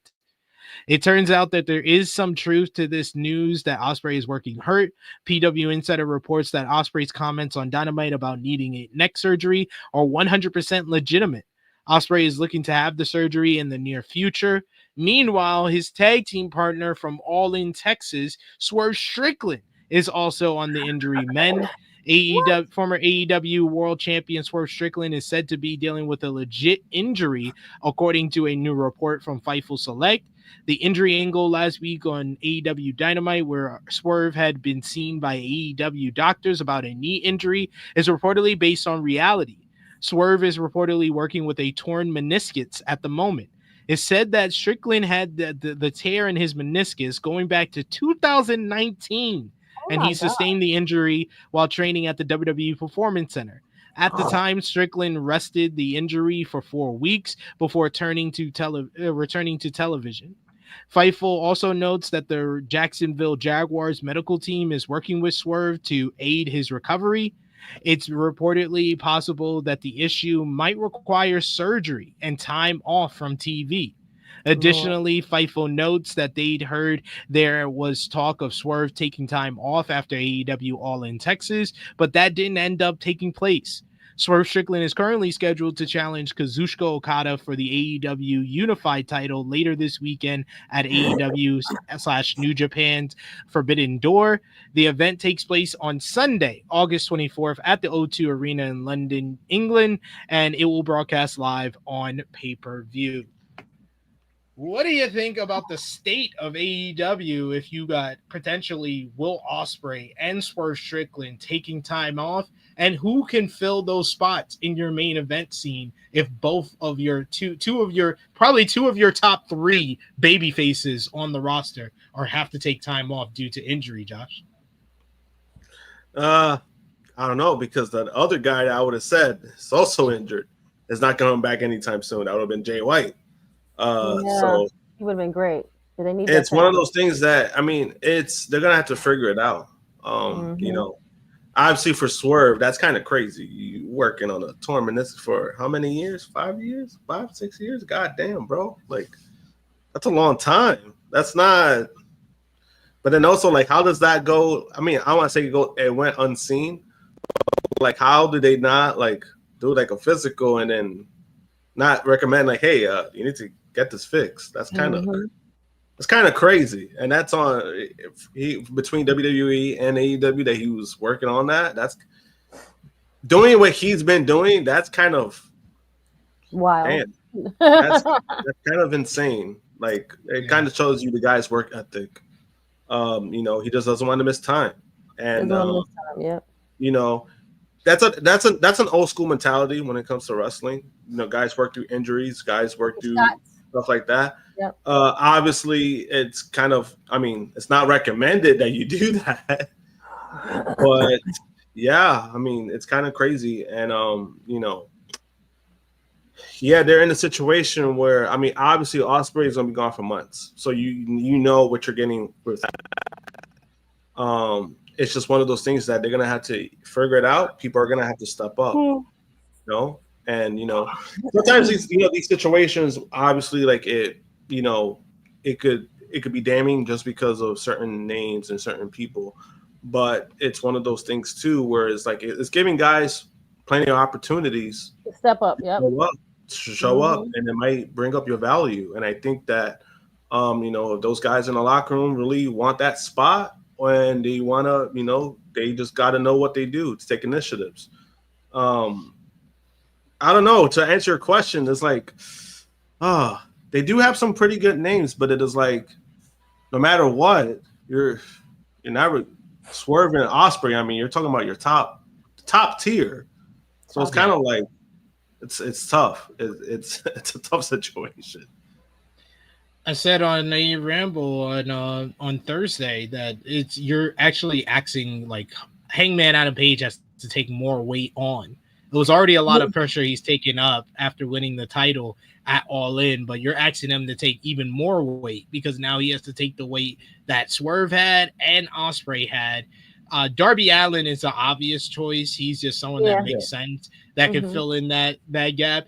Honestly, the move that they honestly should do that they're probably not going to do, so I'll say it because Tony Khan won't pay me for this great idea, but you just take a page out of WWE. When WWE saw that Naomi had the pregnancy, they basically turned on the cooker in regards to the slow burn heel turn for Asuka. They basically turned up the heat and escalated that story a little bit further because they have to rush kind of Asuka into a top heel position because Naomi is gone. Now that you have Ospreay and Swerve potentially gone, you know what you're going to have to turn the cooker on is the slow burn babyface turn for Konosuke Takeshita. You have an obvious story that you can tell with Don Callis favoring Kyle Fletcher, the TNT champion, and Okada, the unified champion, over Takeshita, who just won the G1. AEW needs to stop beating around the bush with Takeshita. You have one of the best wrestlers in the world. He just won the premier tournament in the company and in all of wrestling, the G1 Climax. You need to immediately push him to the moon. turn him babyface, do the whole story of Callis favoring Okada and Fletcher over him and him feeling shunned out and eventually turning on those guys, turning babyface and being a top babyface in AEW. That's the story to tell. But you I like that. I like that. Actually. I like that. You see? What about you, Miss Krssi Luv? Who do you think AEW should put in position to fill the spots of Swerve and Ospreay if they're going to be out for a while? I'm not mad at what you just said because Kyle Fletcher is a freaking star. So he definitely needs to be pushed. Like he needs a rocket on his back and pushed him all the way to the moon. He gets a lot of heat, but like you said, since Takeshita just won the G1 and they've been doing a lot of promos with him and Don Callis, that would be a good thing of like the whole like jealousy thing. Like, oh, why are you over there with him? Like I'm like your number one guy. Like I've been never here like doing your thing. So that's a great one. Another one I could definitely see them doing. Darby is another one that can definitely be pushed. So we can get some type of like strain off of like Hangman because Hangman can't do everything on his back. And then put MJF in the seat too. Like, come on, like you've been out so long. Like, get your ass out here and do some goddamn work. Shit, you can't be just an antagonist all forever. We do have a super chat donation here from Michael Allen Lewis. Thank you so much, Michael Allen, for the support. He says, with all these top stars down, AEW needs to devote time to telling stories with the women. Instead of a bunch of multi-man matches, you have top women stars. Yeah, they need to. Another one that they need to shit or get off the pot with is Willow Nightingale. You just re-signed her to a big money contract. She should be in a much higher position than where she is. You got guys like Jimmy Macaram who've already given up on Chris Statlander, and for good reason, because they have shit the bed with Chris Statlander in 2025. It was a mistake to turn her back babyface as quickly as they did last fall, and they've just been kind of just they like fumbling the ball, but they're going forward with her at the same time. It's weird. Like they should be doing much more with Statlander and Willow. And I agree. And Willow, if you got Ospreay and Swerve going out, it doesn't necessarily need to be male stars that fill that role. Yes, push Willow into a top position. Push Statlander into a top position. There's a lot of talented women on the roster that they need more time to tell stories. Yeah.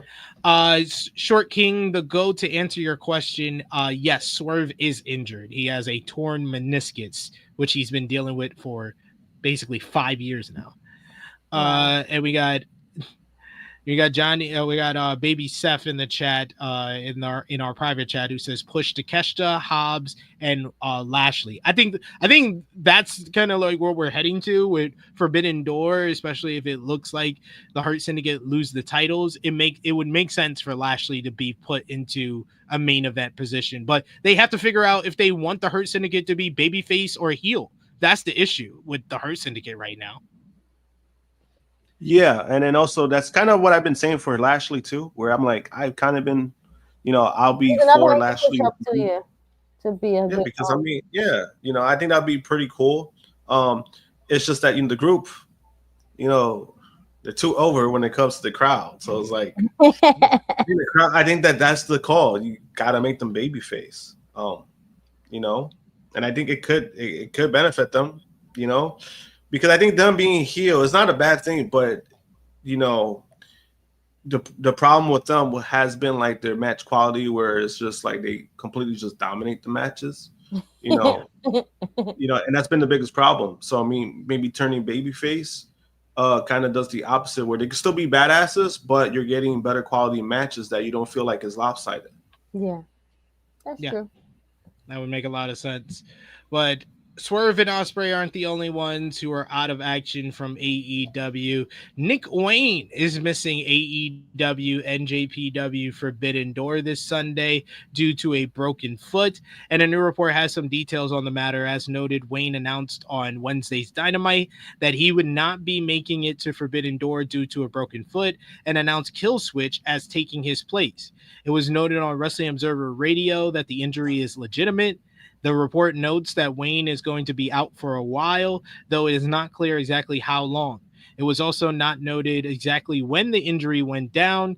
Brian Alvarez noted that he shot the promo that played on Dynamite at his house. He is the current ROH World Television Champion. While he has not yet been confirmed as such, the report suggests Wayne will not be able to compete at next Friday's ROH Death Before Dishonor pay-per-view on August 29th. Speaking of Nick Wayne, he had the promo for Christian Cage and Adam Copeland, who are set to team together for the first time in years at Forbidden Door. The last time they teamed up in any capacity was in 2011. At the Forbidden Door, they are set to face Kip Sabian and Luchasaurus. During the latest Wrestling Observer Radio, Dave Meltzer noted that the match was originally supposed to have championship implications for the pair.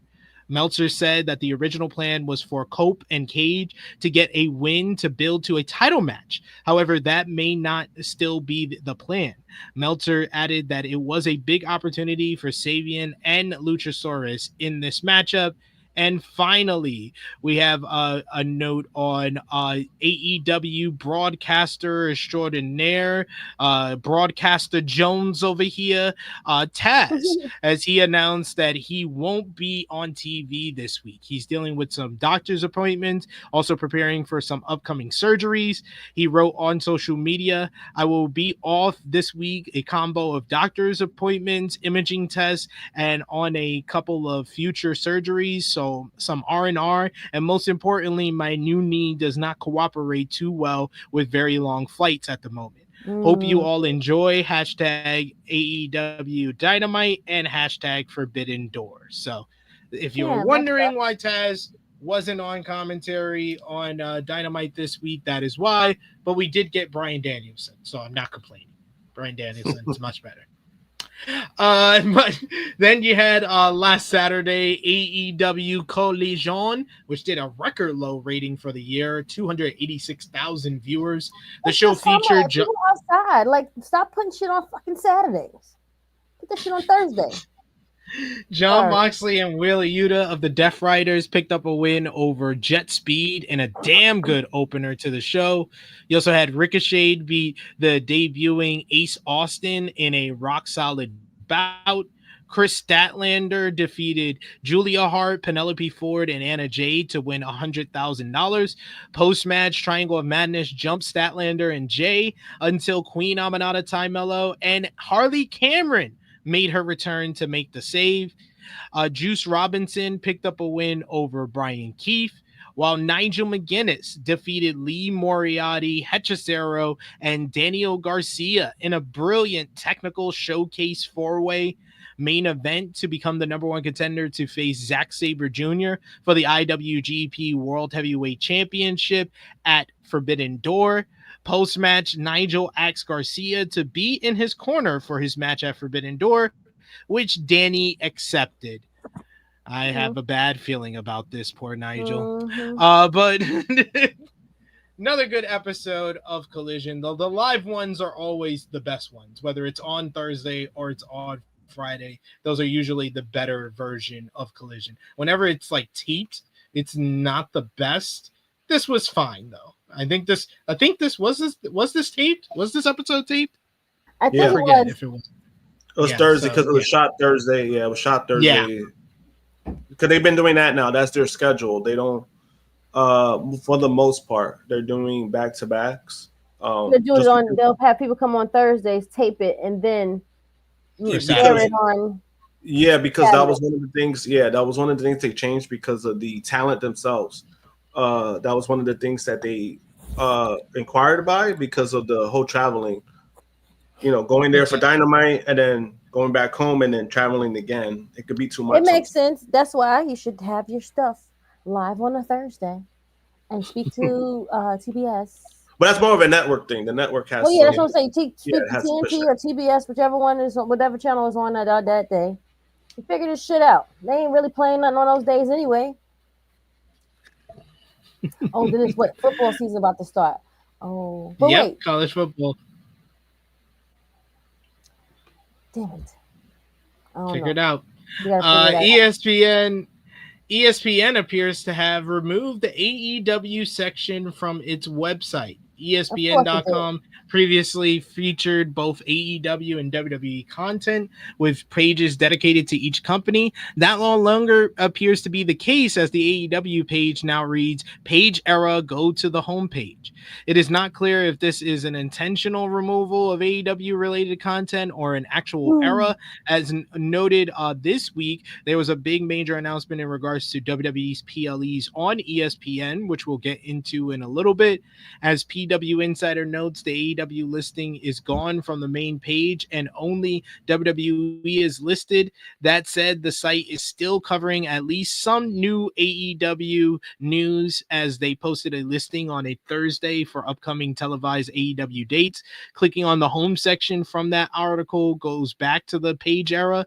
The Wrestling Observer newsletter reports that there are issues between ESPN and AEW that predate the deal with WWE, going back to a 2023 interview with CM Punk. In the Punk interview, he said things that were highly negative about Hangman Page. It was believed that AEW leaked the interview to its talent, and it ended up on wrestling websites before ESPN had published it. After that, ESPN was no longer interested in working with AEW. However, events like All In at Wembley Stadium were too big to ignore. Dave Meltzer added that this is more than likely an ESPN decision, not a WWE one. WWE wouldn't try it due to previously getting sued by MLW for antitrust violations. MLW previously got $20 million in a settlement with WWE. This is petty as fuck. Whoever it is, I don't care if it's WWE or ESPN. That's petty as fuck. Yep. Trolls.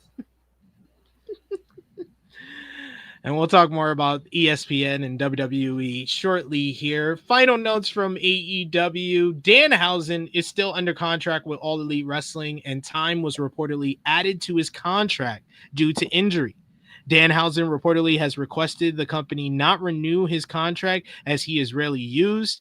According to the Wrestling Observer newsletter, reports that there are several people in WWE that are interested in Danhausen as they enjoy his gimmick. That includes TKO board member Dwayne "The Rock" Johnson. Those interested in Danhausen think that he'd be a good fit for the brand. Don't make anyone stay in a place they don't want to be. Just release them. Like, didn't you learn this lesson from Ray Phoenix and Ricky Saints and all of that? No? Why are we extending the contract of Danhausen? Danhausen! Of all people. Of all people. Seems very goofy. It seems like for no reason, but teach us out. Jim Ross is apparently considering a return to WWE, according to Josh's favorite grifter, Dr. Chris Featherstone. Ross has been in All Elite Wrestling for the last several years, though recent health issues, including cancer diagnosis, have limited his involvement recently. According to the reports, there has been talk backstage in AEW that Ross wants to finish his career in WWE and that his current AEW deal expires at the end of this month. Ross will be part of the broadcast team for this Sunday's AEW x NJPW Forbidden Door, and the show may end up being his final one with All Elite Wrestling. Ross is, of course, perhaps WWE's most iconic announcer, having called most of their legendary WWE matches from its Attitude Era. Everybody just want to go to WWE? I don't understand this. Yeah, I wonder what report. I wonder where he stole that from. That's the question. That is truly the question. We shall see. We'll keep you posted. We just wanted to bring it up here today. And then AEW is heading to Australia in 2026. TEG Sport announced on Thursday that AEW will be returning to Australia next year, though no details were announced on when, so we'll keep you posted on that. And finally, we talked about it last week. Ace Austin is now All Elite. A new report has details on his AEW contract as well as Chris Bay's TNA contract. Ace Austin made his AEW debut on Collision last Saturday and was announced as signing with the company. Fightful Select reports that he has signed a multi-year contract with AEW. Austin exited TNA in May, and the report notes that TNA wanted to retain him, but they couldn't come to financial terms. Austin teamed with Chris Bay in TNA, and the site notes that Bay's contract would have been up if not for his serious neck injury in October of last year. The site notes that Bay's contract is approaching its end and that he's still with TNA and being paid under his current deal. So, congrats to Ace Austin on signing with All Elite Wrestling. I look forward to seeing what the future holds for him. He's a very talented guy, only 28 years old as well. So his whole career is ahead of him. Yeah, he started really young. He started, because I know Ace Austin since the BCP days. He was to know that he's only still 28. I'm like, damn, like I feel old. Finally, let's finish off with the Converse ROH TV on Honor Club. You had El Sky Team, Mystico, Mascarada Dorada, and Neon beating Los Depredadoras in trios action. Fun opener to retain the CMLL World Trios Championships. Blake Christian picked up a win over Beef. The Beast Mortos defeated AR Fox in a solid bout, while the Sons of Texas picked up a victory over Adam Priest and the Work Horsemen. Hechicero beat Jay Lethal in the main event, getting a win over former Ring of Honor World Champion ahead of his matchup with Bandito at Death Before Dishonor next Friday. So see how that goes there. But yes, ROH and AEW in the books. NJPW, they had their G1 Climax finals, which was last Sunday, and praise the Lord, Gato is not a complete maniac. I'm just can I just tell y'all how happy I am? Because I was stressed out. I was stressed out Sunday morning watching this damn show. Seeing Evil come out with the goddamn clown car of people to help him get the win, and he just couldn't do it. Because all's well that ends well. The G1 Climax final, though, attendance was not good. I think they were down over 1,000 tickets from the previous year's tickets. So not the best in regards to that, but it was the best in regards to result, in my opinion, because Konosuke Takeshita has won the G1 Climax final. He is a G1 winner for the first time, defeating Evil in what had to be Evil's best match ever. Evil went out there and he actually wrestled. He actually wrestled for once. That's all I can ask from him. He actually wrestled. There was interference from the House of Torture early on in the matchup, but eventually they got rid of them. Zack Sabre Jr. got rid of Ren Narita, and it was down to Takeshita and Evil. And Evil actually wrestled, showed some fighting spirit, but in the end, it was Takeshita who won this year's tournament. Post-match, Takeshita let it be known that he intends on getting his IWGP World Heavyweight Championship match ahead of Wrestle Kingdom 20, so we'll see when that matchup goes down. You also had the Knockout Brothers, Yuta Nakashima, now known as Yuta Ice, and Asuka Lobe, now known as Oscar, made their return as the newest members of the Bullet Club War Dogs, brought back by David Finlay, and the KOB beat down Tai Chi and stake their claim for the IWGP World Tag Team Championships, which will go down at Destruction in Kobe next month. Josh, what did you think about Takeshita winning the G1, and did New Japan make the right decision in your eyes? I was relieved, and they had no choice but to make the right decision. Evil's not a thing. Like he's not it, and even in Japan, he's not it. Like that's what a lot of people are like. They don't realize that it's not just a Western thing. It's Japan. They're not following it. So that's why it was kind of funny seeing like those grifters trying to make it like an AEW versus like WWE thing when it came to like AAA. But I was like, no, it's a New Japan problem. It's not AEW ruined. It's like, no, it's a fucking New Japan problem. Why? Because one, they're pushing a guy that nobody wants, and two, they don't trust their young talent. That's the problem. And the ticket results kind of show that. And I mean, it's very unfortunate, but I think Gato needs to kind of realize that he needs to get out of his box. Like whatever he's thinking is like he has to get out of that mindset, because you do have the talent, you do have guys who could carry the company, and you're not trusting them for whatever reason, for personal beliefs. I don't know what it is. You got to get out of that box. But the match was actually really good. At least I was happy with that. The match was really good, and it was even a better end result. So I'll give them that. All's well that ends well. Davion asked an interesting question. He says, I don't keep up with much NJPW. Is there a reason? What is the main reason why Gato is not well liked as a booker?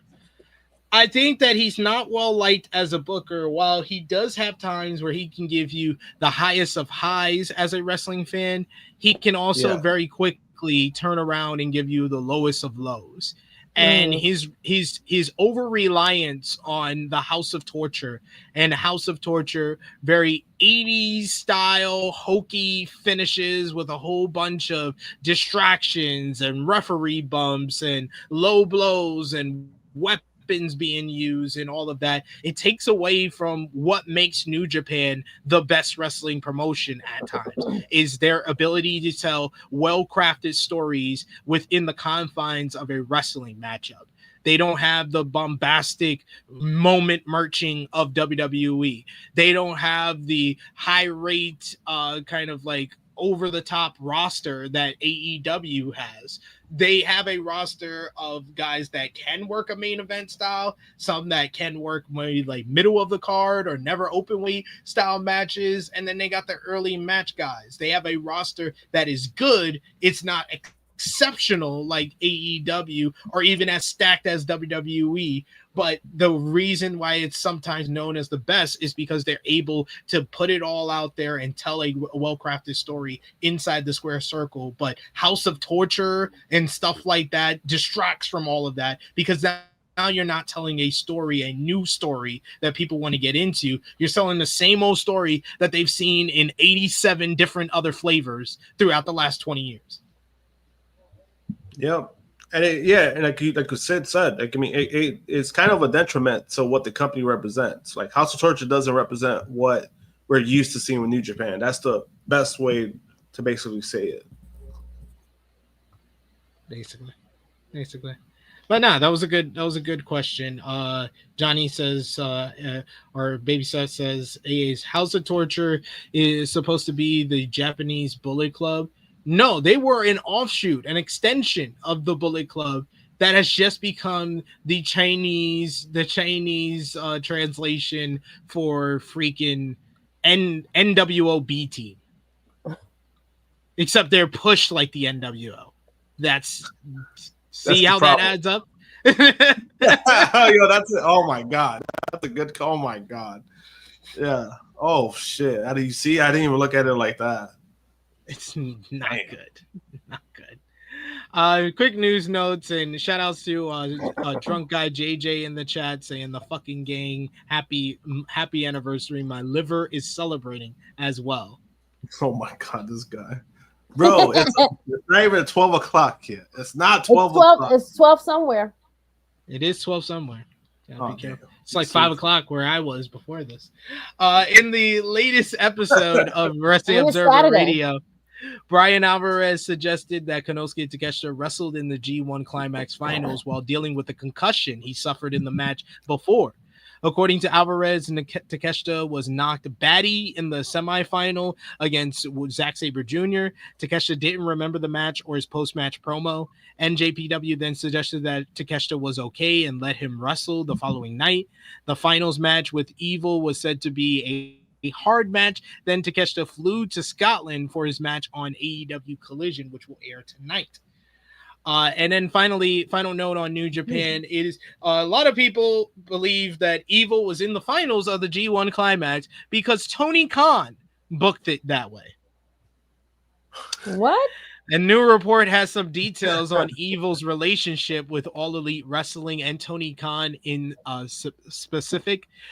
Evil made it to the finals in the G1 Climax, and there was a rumor floating around the internet on Saturday that AEW had somehow pushed for him to make it to the finals. Fightful Select checked into the possibility and were told there is absolutely no truth to that notion. The report notes that per sources, AEW and Tony Khan have no control over how the G1 is booked or who makes it where. The site notes that Tony Khan has never been a big fan of Evil's work, which is why he has never been booked for AEW. AEW x NJPW Forbidden Door or ROH. Evil wrestled for ROH from 2014 through 2019, but has not worked there since Khan acquired the company. So Tony Khan don't want nothing to do with Evil is the explanation that we got here. He don't fuck with that nigga. That's the explanation we got here. Oh, wrestling fans are so funny. Sticking in Japan and moving over to Stardom as they have their All-Star Grand Queendom tournament. It was the final week this week. Their 5-star Grand Prix tournament, excuse me. Day 10, which was last weekend, featured Arena wrestling Starlight Kid to a 15-minute time limit draw in what was a great match between the two. You also had Saya Kamatani beat Mei Sura in a really good matchup as well.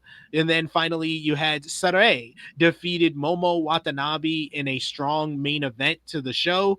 Day 11 had Sayaka Kora pulling off an upset over Azumi. Natsupoi defeated Starlight Kid in a very fun bout. Amy Sarai beat Bozilla in a very good matchup, while Bea Priestley became the first woman this year to beat a World of Stardom champion, Saya Kamatani. So Bea Priestley looking good in her return to Stardom. Then you had day 12, which was the first day of the playoffs. It features Suzu Suzuki defeating her stablemate Bozilla in a great opener to advance to the next round. Azumi beat Hanan in a really good bout to advance. Momo Watanabe picked up a win over Amy Sarai to advance. Rina defeated Bea Priestley to advance to the next round. Then in the Elite 8, it was Sari Onoi beat Suzu Suzuki to advance to the semifinals. Rina picked up a win over Natsupoi to advance in the main event, while Momo Watanabe pulled off an upset over IWGP Women's Champion Sarai to advance to the semifinals, while Azumi had to pick up her biggest win yet this year as she pinned the World of Stardom champion Saya Kamatani to make it to the semifinals. And then this morning was the semifinals and finals of the 5-star Grand Prix. Azumi defeated Rina in another great matchup to advance to the finals after they stole the show in the tournament earlier. Momo Watanabe picked up a win over Sari Onoi to go to the finals. Sarai retained the IWGP Women's Championship in a win over Konami. Post-match, Suzu Suzuki came out and made a challenge to Sarai for the title on September 6th. And finally, Momo Watanabe picked up her biggest win yet, beating Azumi to win the 5-star Grand Prix tournament. She now has a guaranteed opportunity at the World of Stardom Championship coming up this December at their year-end show, where she could potentially face her stablemate from Hate, Saya Kamatani. So Momo Watanabe, man, I got to give it up for her. She was starting to become the Stardom version of Hiroki Goto.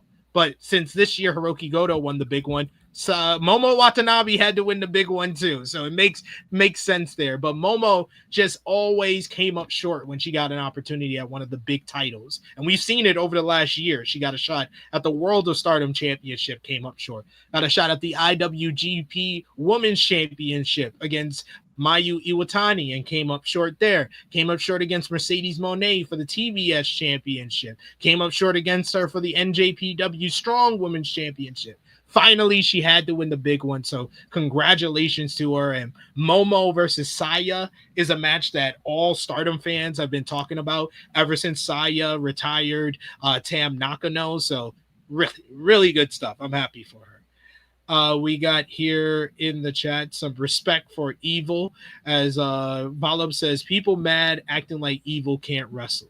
In this chat, we respect 4.25 star Evil.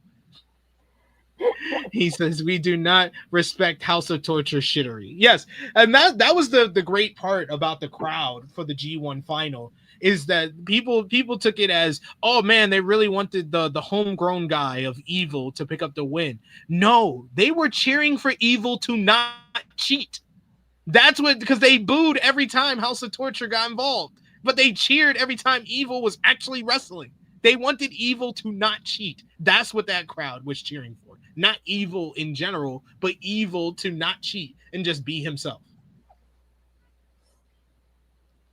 Which was fascinating. I love it. Very bold of him to say that. Evil. Everything is evil.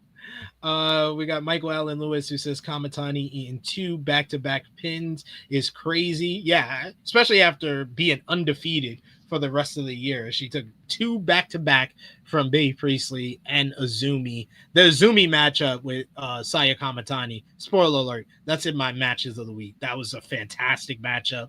Kurgan Hall is like the best place in wrestling for any of these matches. That crowd gets so loud, so into every near fall, gets you into the story of the matchup so well. Always the best place to watch Japanese pro wrestling is Kurgan Hall. But finally, we're going to finish up with the Converse partners with CMLL Viernes Espectacular last night. The show featured United Empires, TJP, and Templario defeating Los Escudora to retain the NJPW Strong Openweight Tag Team Championships, while El Sky Team and Teton beat Los Guerreros Langarnores in trios action. Really fun trios matchup here. I've been saying it for weeks, ever since I got my subscription. CMLL is where it's at. Those Friday shows always got the loudest crowds into everything. CMLL is having such a hot year. They've had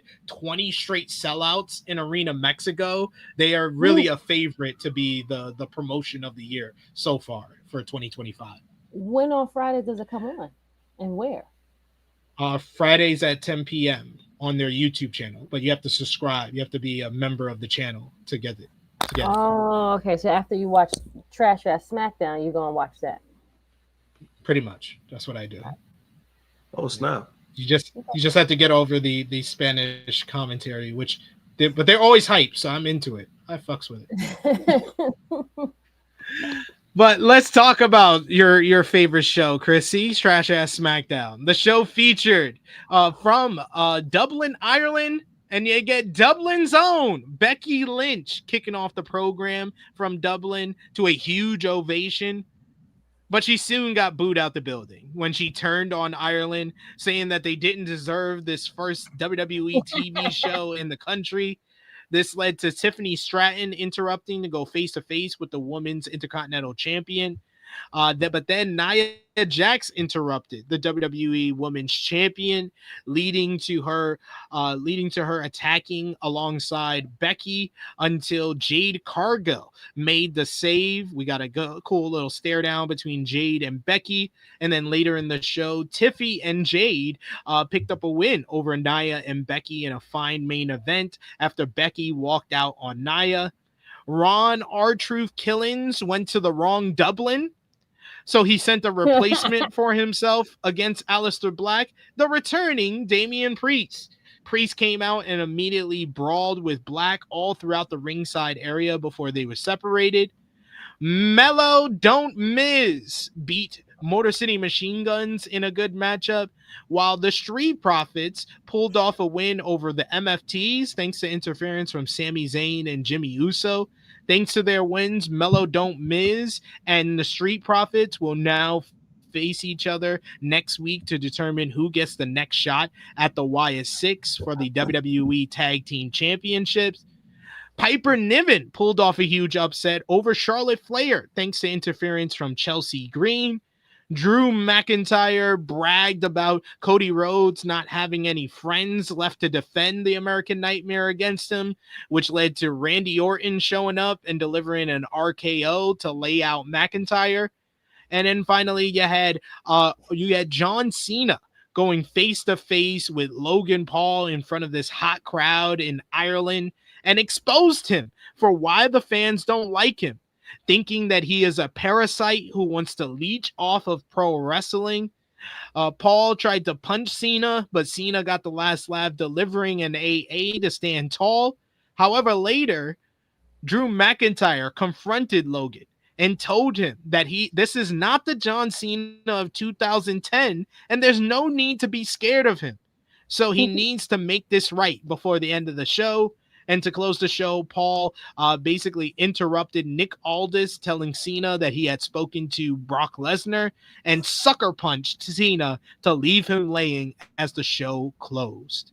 I did find it funny that WWE decided to reshoot the ending of the show because I watched the European version on Netflix with my VPN, and then I saw the clip of the US version, and it's two different.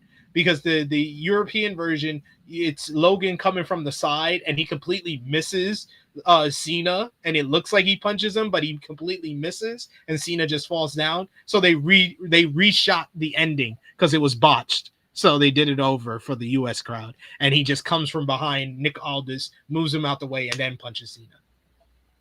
That's mad funny. Yeah, I did see that. They compared it too. I'm like, what? Like, did you not think the internet was not going to notice this? Like, come on, guys. They won't have a clue. They won't tell the difference. No way.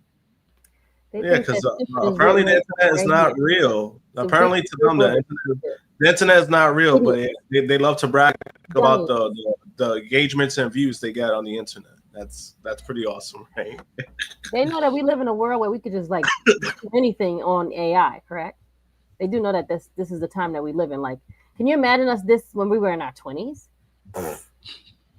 We wouldn't be doing everything. That's what I'm saying. Like, hello, like these kids don't know how lucky they are. Like, y'all don't understand what we lived through. You guys have way exceeded that. Like way.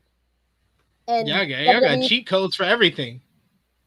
WWE thinks that we're dummies, and we just don't know that someone is going to clip this. Oh, they won't see that by like 9 o'clock on the East Coast. Yeah, on the West Coast, they won't know the difference.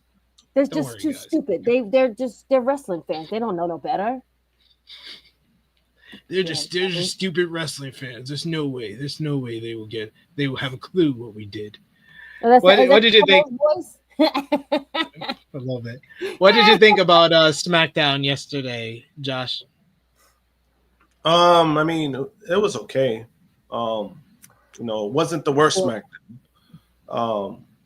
But Becky's stuff I thought was pretty funny. She got booed out of the building because she decided to shit on her home country. She decided to shit on them, so that she got booed out of the building. What else? The Cena and Logan Paul segment was great. Cena, without going into like real details, he told the truth. There's a lot of reasons why a lot of people don't like Logan Paul, and Cena was able to pinpoint certain things that this is why they don't like him.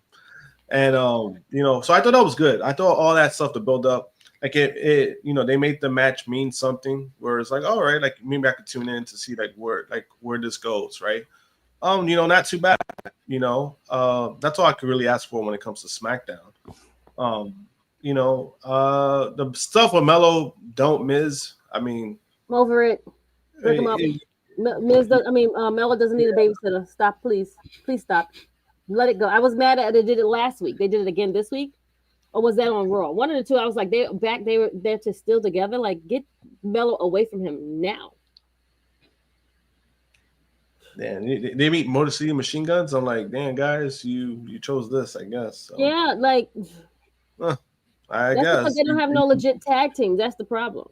You chose sign. They do have legit tag teams. Well, they keep Motor City the Machine Guns is legit tag team. Right. No, they do. No, they do have legit tag teams. It's just the way they're being used, But that's a different, I should have phrased that. The way they use the legit tag team. Excuse me. That's what I should have said.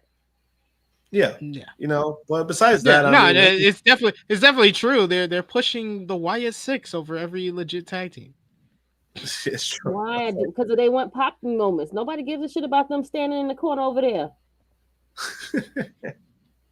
We could just besides that, we can have just Jay just stand over there and just yeet all day in the same corner. Same shit.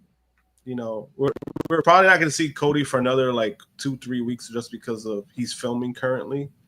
So what are you filming? He's filming Street Fighter. Good for him. What's his character? Guile. Mm-hmm. He's the American fuck Colonel Guile. Okay. I love the Wyatt stick. There you go. And why did you write it in bold letters? Why did you have to write it in bold letters? I love the Wyatt Six. They said it yo, that's bad funny though. Yo.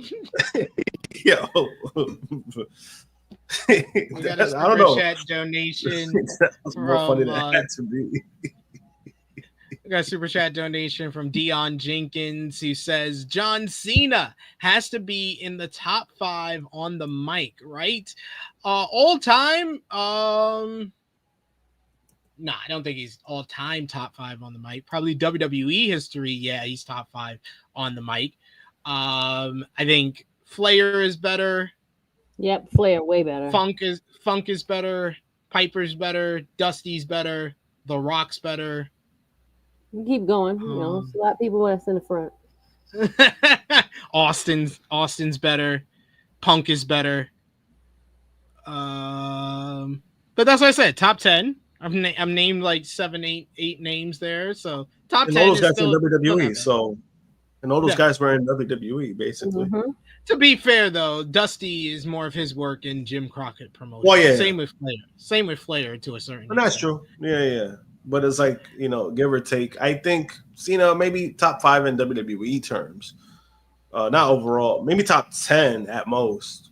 Now, and that's probably lower if you really look into it. Yeah. This is not Dion bad. Says this might be a hot take, but John Cena is better than The Rock on the mic. Now you're just smoking some crack. Oh, what the fuck? Oh, come on. Even I know that. He is not. Bro, come on. For a certified Dwayne hater, even I know that's bullshit. Because you're just thinking of a certain time when they feuded in 2011, 2012. Yes, John Cena was better than The Rock because The Rock was outside of his prime. But still, Rock outside of his prime went toe-to-toe with John Cena on the mic. Rock outside of his prime last year was arguably the best person on the mic with the Final Boss character. How this is disrespectful for how many generations The Rock has had great promos. He had great promos from the minute he turned heel, joining the Nation. All of his promos in the Nation led to him getting a bigger spot on WWE, led to him going into the main event status, the People's Champion promos, the Corporate Champion promos. No one has been able to hold the crowd in the palm of their hand quite like The Rock ever in WWE history.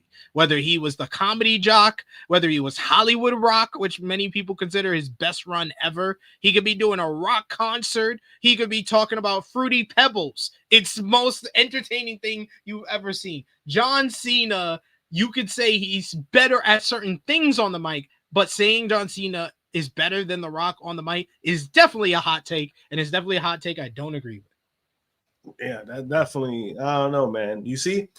You probably expect that from me. I also say some wild shit like that. And then we got here one more. I see the 2 videos of the SmackDown thing from yesterday. Terrible job. Terrible. Terrible. This is ridiculous. Like I had to look it up. This is terrible work, guys. Like even you can do better. Just do better. Patrick Bell says, but nobody is good like that to even have a top 5 today on the mic. I disagree with this as well. I think that Tony Storm is top 5 on the mic right now. She's just exceptional on the mic. Hangman Adam Page is one of the more realistic, authentic promos on the mic right now. Eddie Kingston, despite being, injured at the moment, he's still a top 5 promo out there. In WWE, I think Gunther is great. Gunther is awesome at it. CM Punk is still can throw out some great promos. John Cena is even still great on the mic, where he could throw out some promos. I could come up with a top 10 on the mic right now. Will Ospreay is a fantastic promo. MJF is still a great promo. Like, yeah, come on, let's stop this foolishness. Yeah, and with Punk, it's more so. Yeah, with Punk, it's more it's more the pandering. When he panders, it kind of just comes off like But like if you give him something, like because like when he lost the WrestleMania match, that was a great promo the night, like that following Monday. That was a great promo where he was crashing out. That was a good promo. So he still got Paul Heyman. We still got Paul Heyman. Paul Heyman still got great promos. Like, what are we talking about? What are we talking about? Yeah. When he's not sucking WWE's dick, But wow. That's why I said promos. I didn't say interviews. Yeah. But yes, we got some time. I said I was gonna do this between WWE and AEW, but might as well do it now. It's time for some TikTok time. You guys ready for our blind ranking here? Fuck, I forgot about this. You got to redeem yourself, Josh. Redeem yourself, sir. All right. So, got the blind ranking here. I'll come up with a different 5 for Krssi. This is the 5 that our producer came up with for this category, which is blind ranking, Josh, ECW legends. What? Are you ready? Come on. All right, fine. Go ahead. 5 being the lowest, right? 5 being the lowest, 1 being the highest. Are you ready, Josh? Yeah.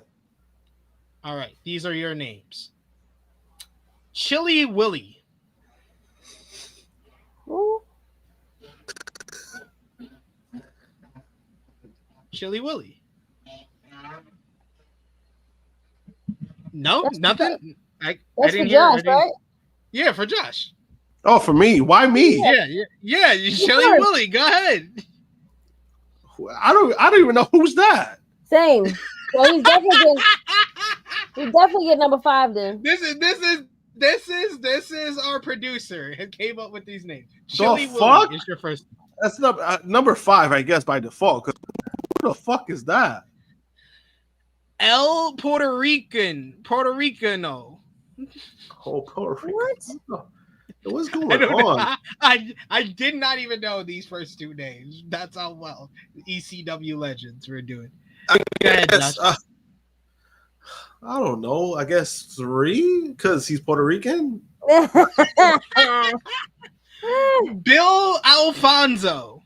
Oh, Bill Alfonso. Oh my God. You could change your rankings, you know. Oh, you see, Bill Alfonso. I'll put number 2 because I like Bill Alfonso. All right. Jimmy Snuka. Ooh. Number 4. Number 4. That's fair. He's a killer. And your number 1. Your number 1 is Pitbull 2. I guess. Yeah. I mean, yeah. I only knew Jimmy Fly Snuka. Listen, guys, I'm never asking the producer to do this again because this is. I said I need you to give me names for this subject, and those are the names that he gave me. Well, I mean, he is a huge ECW fan. This is true. He's a this is true. So I mean, he knows them. I just that. that number 5 one. I'm like, who the fuck is that? Those are some deep cuts. He says deep cuts. Yes. Man. All right, I'll come up with the next. So you can know what that person looks like. I'm gonna come up with the next 5 names for you. Shit, this for you, Krssi. I would have been dead. I'm ready. I'm listening. Let's see if you could do better than Josh. You'll get some better names than Josh. I'll give you that much. Okay.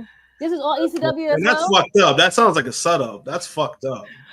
All ECW legends. All right, you ready? Sure. Hit me. C.W. Anderson. What the fuck? I know who's that, and that's why I was like, yo. 5. Just Incredible. 3. 3. Okay. Jerry Lynn. 2. 2. Good stuff. Johnny Swinger. 4. So your number 1 is Shane Douglas. Okay, I'm not mad at that. That's not. I would say that you did better than Josh. You did better than Josh with that Can't one. think too much Yeah, because she got better names. That should sound like a complete setup. I only know one person. I mean, That I was only a know 2 complete, people in that that was whole a group complete too. setup. Shane Douglas and what was the other one? Even Shane Douglas, you could have put number 1 on that list. You could have put number 1. You could put him number 2. Yeah, that's what I said. Shane Douglas going to number 1. That was good. That was well done. Well done there.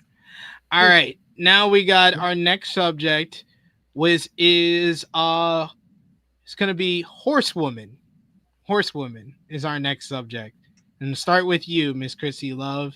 I'm ready. You'll get the MMA Horsewoman. Oh, come on! You know, Shayna Baszler. 2. Marina Shafir.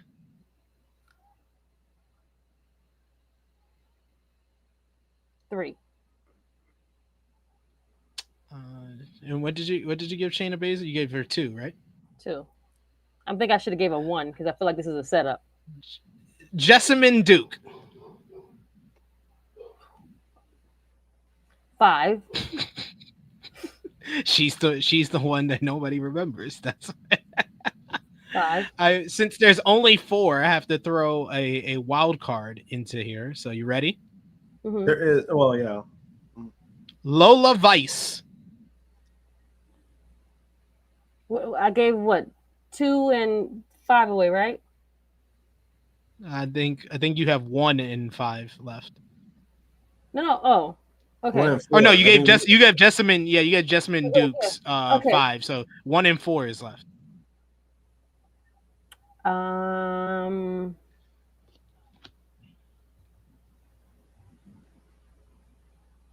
4. You fell for the trap. Your Is number Zoe 1 is Ronda Rousey. Oh, okay. Yeah, that's fine. As long as it wasn't Zoe Stark, so it's okay. I should have put Zoe Stark. I messed up, folks. You messed that up. I figured Ronda was in there, so it's fine. I should have put Shayna at number 1, but whatever. I'm fine with Ronda at number 1 because she is like the MMA lady, so that's fine. Why is our producer freaking sending me different topics to do when I've already told him the topics that we're doing today? And he's supposed to be giving me names for those topics, and he's giving me names for a whole different other topics right now. It's ridiculous. All right, Josh, you get NXT's Horsewoman. So Bailey. Mm-hmm. I'll put Bailey at. I'll put at number 2. Sasha Banks. Number 3. Ooh. Charlotte Flair. 4. Becky Lynch. 1. And your number 5 is the wild card, Asuka. Oh man, He fell for the trap the other way around. it's cold, son. It's cold. You see, You see, when you said horsewomen, I'm like, all right, maybe. The four horsewomen. You see, yeah, Asuka. I didn't think she was gonna be in that, but oh well. I could have went with Alexa Bliss, but I felt like that was too obvious. Yeah, it's not really a blind ranking if you know all the ones that are coming up, all the ones. Right. Yeah. It's like, yeah. Oh, we got another one. All right. Oh, that's it. Yep, one more, and then that's it for this week, and we'll do it again next week. We'll do it every week moving forward. This one we're going with AEW/WWE current roster. Ooh. So it's gonna be current people on the AEW and WWE rosters. Okay. If you guys are having fun, we could do one for men and women. You want to do that? Sure. One for I'm men. not. But that's the thing. I'm not having fun. I'm not having fun. You did fine. You did fine on the last one. I wrote down the last two. I didn't write down for the ECW one because our producer was sending me too many names at once. I got confused, man. You got excited because you got him excited. ECW, oh shit! Like he's like, let me get all my ECW information that I have stored in my head over the last 25 years. I'm gonna let it out right now. Yep. But yeah, for the last one, you got Josh. Josh's ranking was Becky Lynch, Bayley, Sasha Banks, Charlotte Flair, Asuka. And Krssi was Ronda Rousey, Shayna Baszler, Marina Shafir, Lola Vice, Jessamine Duke. I think you killed that. Krssi. That's actually how I would rank him. That's actually I'm not mad at where I put Shayna because I was like, technically, Ronda is the MMA. Shayna is technically the second. I mean, because technically all of them. I mean, technically they're because like even with Lola, I mean, she's just there. Like what has she been doing? She's just shaking her ass and getting AAA matches now. That's all she's really doing. That's fine. We could put her in AAA. She gotta go somewhere. No, I'm saying like that's all she's been doing. Oh, like that's all she's been doing. Chuck Berry says they giving Josh all the jobber names. This is a setup. This is like the. That's a producer. It's not me. I'm literally reading from this guy. Look at the amount of names. Look at the amount of names he just sent me. Trying to give me to do a ECW celebrities version. I'm like, dude, we've already moved past this. ECW celebrity. Come on. Why are you doing? I mean, hey, he's a celebrity. I mean, there's one name I know, but I can't. I will probably get demonetized for that, so I'm not gonna say it. Let's not do that. All right, so we'll start with Josh this turnaround, and we'll do WWE AEW men first. You ready, Josh? Yeah. All right. The Ring General Gunther. Ooh, you see, that's a good one. I'll go number 3. Drew McIntyre. Man, that's a good one too. I'll say 4. So you said 3 for Gunther or 2 for Gunther? No, I said 3 for Gunther. Okay, so 3 for Gunther, 4 for Drew McIntyre. Yep. Next one, Darby Allin. Darby's 5. Wow. Okay. Right. Damn, son. I see him. All right, he feeling himself. Sheamus. Oh, damn. Oh, see, that's see? Damn. See? I guess 2 by default. So number 1 is who? Number 1 is Rusev. Oh. Sheamus was at AEW? Damn. No, this is WWE and AEW men's roster. You see, this is sorry. You see, this shit is rigged. This shit is so rigged. You just didn't listen to the names, bro. You see, like How you give me good names and then all of a sudden you give me like the fucking shitter like after that? No, you fell for the okie doke, yo. You made the mistake. Your mistake was Darby Allin at 5. Like, yep. Your first. Honestly, your first mistake is Gunther. Is Gunther at 3? This is like Gunther. It ain't getting much better than Gunther. He should have. Yeah, but then it's like, but then you still have other names available. That's why I was like, all right, maybe if Cody gets called, hey, I could easily put him number 1. That shit ain't happened. There you go. Instead of fucking Miro, right. fucking Rusev. What the fuck? This shit is such a setup, yo. Got hope. You see, look at that. People agree with me. Got hope. You see that, yo. This is like watching a New York Yankees game. It's like for real. It's like, hey, things are going well, and then all of a sudden, oh damn, we fucked up because we put in the wrong player. George bobblehead? What happened? Did any of you guys get the George bobblehead from that Yankee game? I didn't go to the Yankee game. I haven't gone to the Yankee game. I saw it though, and I sold it for eBay. They're selling it for like $200 on eBay. There you go.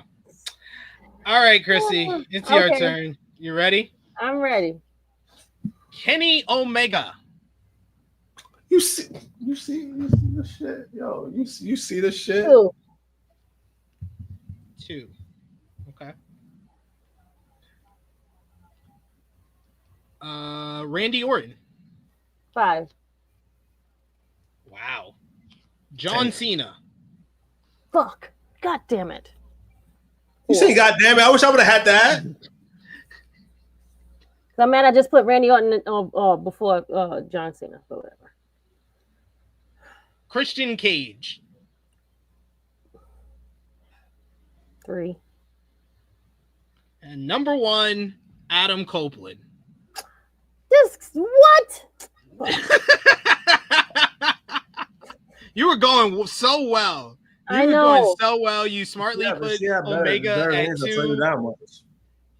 I mean, pitting Cope at number 1 over Omega, that's kind of an L. So no, it isn't. No, I'm mad because you gave me his name first. And I wanted to put him number 2. You could have just put that number 1. I thought he was going to give me Will Ospreay because I was, I'm going to give Will Ospreay as number 1 in my heart, regardless. But you see, that's why. You see, that's my mindset. No, that's why my thinking for my strategic thinking was, okay, put Omega at number 2, just in case he gives me one of the guys that I really, really, truly love. And I'll put them at number 1. But then he goes and gives me the curveball and gives me punk ass Christian Cage. And punk ass Christian Cage better than getting Rusev, I'll tell you that much. I mean, yeah, that's very, very true. But yeah, let us know in the chat who got this. Can I do my list over? Because I would have did it way different. Well, you get one more. You get the woman. And then we're done for this week. Come on. Why are we doing this? Omega 1. I would have did if I would have had to choose properly, I would have done Omega 1. Randy Orton, John Cena, Cope, Christian. No, Christian, then Cope. Cope would have been 5 off the bat. So Krissi's list was Orton at 5, Cena at 4, Christian at 3, Omega at 2, Cope at 1. Josh's list was Darby Allin at 5, 4 was Drew McIntyre, 3 Gunther, 2 Sheamus, and 1 Rusev. All right, final time for this week. TikTok time, blind ranking, WWE, AEW, women's roster. Krssi Luv, are you ready? I'm ready. Ready like Freddy. Queen Aminata. 4. 4 for Aminata. All right. Tekla. 5. 5. Becky Lynch. 1. Mercedes Moné. 2. And your number 3, Chris Statlander. I don't know why. That was actually really good. Krissi's a pro now. She's ready. All right, Josh. You got to live up to that. That was really good round. I already lost. I already know it's going to be some bullshit.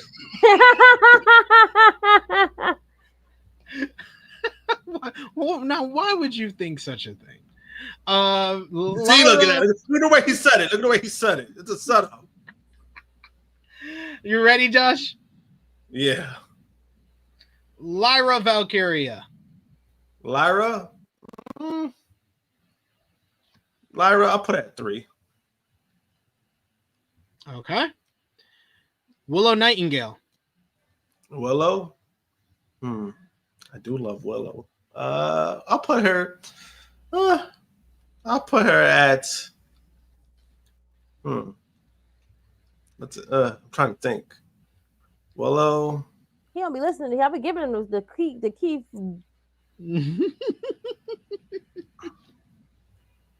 I'll put her at maybe 4. Wow, really? That's surprising. Bailey.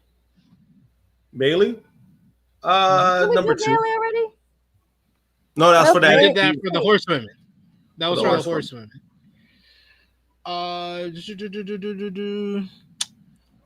JC Jane. Ooh. 5. That's a 5. Oh, the fucking is that the NXT champion? Yeah, that's the NXT 5 champion. for sure. Oh yeah, 5. Easy. Oh yeah, That's 5. not even thinking. That's an easy 5 for me. Yeah. Where is 1? You did better this time. Your number 1 is Timeless Tony Storm. Yeah. Thank God. I got you last time on the last one. I had to give you a good one on the last one this time.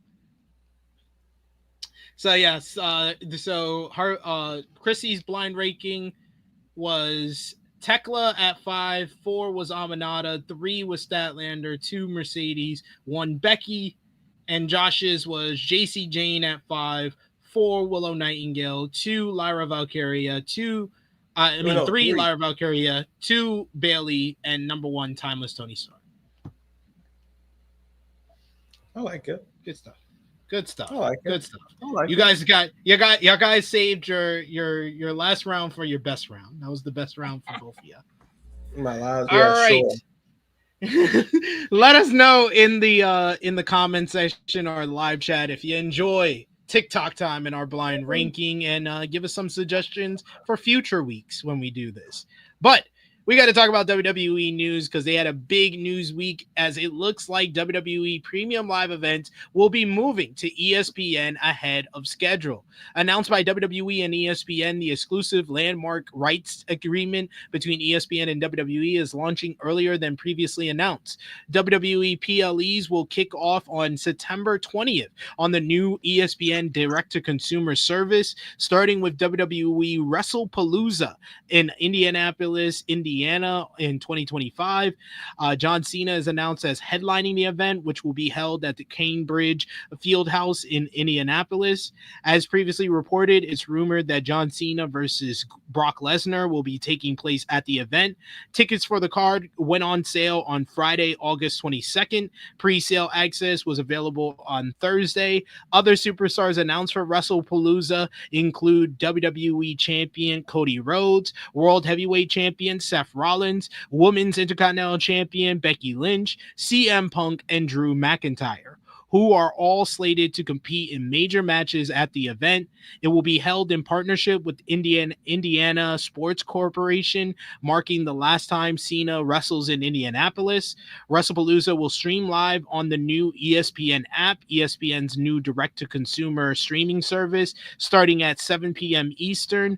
Also, starting on September 20th, ESPN will become the exclusive U.S. domestic home for all WWE PLEs. All the PLEs will be available to the ESPN DTC subscribers with the unlimited plan. Additional WWE PLEs that will stream on the service later this year include Crown Jewel on Saturday, October 11th, and Survivor Series on Saturday, November 29th. The WWE and ESPN PLE deal was originally expected to launch later next year. This means that this weekend's WWE Clash in Paris will be the final WWE PLE to stream live on Peacock next weekend. According to the Hollywood Reporter, NBC Universal's Peacock had to give its approval on the new deal. ESPN reportedly did not buy out Peacock's remaining rights for WWE Premium Live events. Under this arrangement, it said that the deal for WWE PLEs to exit Peacock early was brokered between WWE and Peacock and brought to Disney-owned ESPN. The Hollywood Reporter reports that WWE had actually fulfilled its agreement with Peacock early by splitting WrestleMania and SummerSlam into 2 nights each. WWE and Peacock also reportedly worked out a deal to include new main roster WWE programming to stream on the service. Details on the programming are expected to be announced later on. Under the new partnership with ESPN, ESPN DTC will stream all PLEs annually in their entirety with select simulcast on ESPN linear platforms, including such marquee events as WrestleMania, SummerSlam, Royal Rumble, and Survivor Series, as well as Money in the Bank and more. WWE PLEs will be available to all ESPN DTC subscribers who have the unlimited plan, the new DTC streaming platform, and a new set of features on an enhanced ESPN app launch on Thursday, August 21st. And more details are available at the DTC services website. According to a new report from PW Insider Elite, there are currently 2 matches planned for the event. Obviously, the top rumored matchup is Brock Lesnar versus John Cena. However, there are also plans for a WWE title match with Cody Rhodes defending against Drew McIntyre. WWE Clash in Paris, the final WWE PLE to stream live on Peacock this year, is scheduled for Sunday, August 31st in Paris, France. So what do you think about WWE pulling up early for ESPN on September 20th, going head-to-head with AEW All Out with its premiere on the ESPN direct-to-consumer platform? Man, this is them really pulling up the full court press on their strategy to counter program AEW. They're on extreme. I fucks with it. I respect it. I actually do. Krssi, what do you think? Yeah, I do. I did not respect them pussyfooting around it and sending out NXT shows that couldn't match up. I respect when they putting out their best foot forward. We're giving you the historic first event on ESPN against AEW's biggest show of the year. They put their dick on the table. Let's see how many people is going to,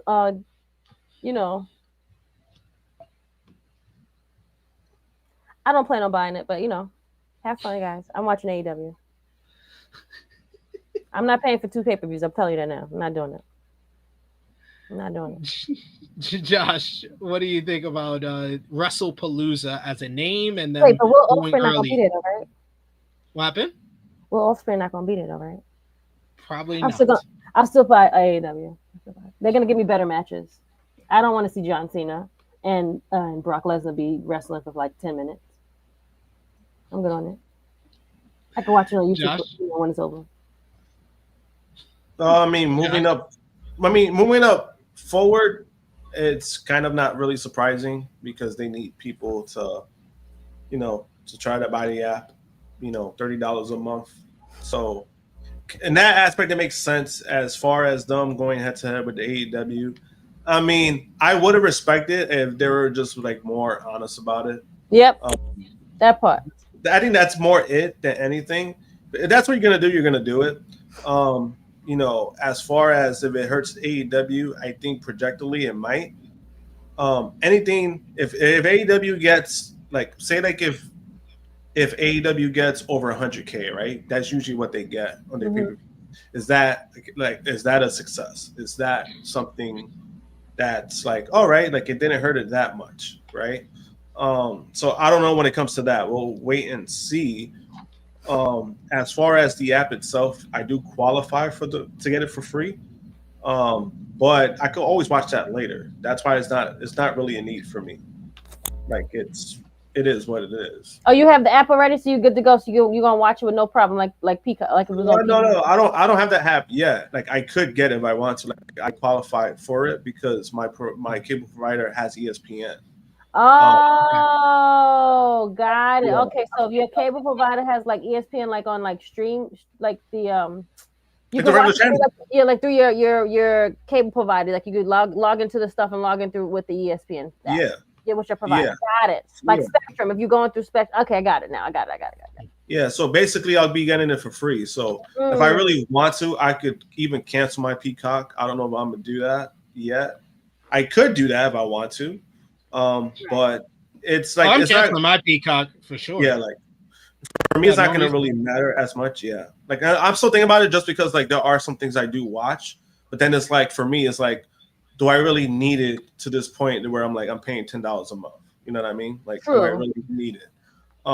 But you know, that's the upside of the ESPN thing. Like if you already have an out, then you could get it for free. So it's not gonna hurt you. It only hurts you if you actually need it. Mm-hmm. That's the biggest difference. And it was like you're gonna pay $30 a month. Yeah, you get other stuff on it, but realistically, are you watching like it's only worth it like if you're like a big sports person, like a hardcore sports watcher. That's where it's worth it. For me, it's like $30 a month. I mean, I already paid almost $80 to $100 on streaming stuff. I mean, to add that, it's like it's even more money. It's like I don't want to do that. But besides that, you know, WWE, you know, it's a business ploy. You know, it is what it is. At the end of the day, it is a business, and you know they're gonna do what they're gonna do. But whoever's buying those 4 seats, I'll tell you that much, man. Ooh-wee. Oof. You better hope you get F5 just to make your money's worth. One would hope. I mean, I find the most fascinating thing about all of this is the deal with Peacock. Because they apparently had a deal with Peacock that was about the number of shows they were doing exclusively on Peacock, and it wasn't for a duration. I thought the whole time that the contract runs out in March of 2026. That's why, like, when they made the deal with Netflix, I was talking about how 2026 is the next big time that we got to pay attention to, because that's when I thought they were scheduled to run out with Peacock, because I thought it was a 5-year deal. But apparently it was for 5 years worth of shows. And when you're doing 2-night WrestleMania, 2-night SummerSlam, you add Evolution and you add another show here and there, everywhere in between, and the Saturday night's main events as well. Like that, I understand that if they did more shows than was originally projected for them to do. So smart on WWE, because they were able to get out in front and secure a big deal at a time where TKO is trying to lock down their media rights deals for the next couple of years, when they did that deal with UFC at the same time. So great timing. It worked out for them. They were able to make a big push on the announcement for Wrestlepalooza, which is a show in a month, but they made it sound as big as humanly possible as the first show on ESPN, and possibly John Cena and Brock Lesnar as the main event. That is how you are supposed to counter program somebody. Don't go out there and give me an NXT show I can see every Tuesday. Give me a show that is once in a lifetime that people won't want to miss.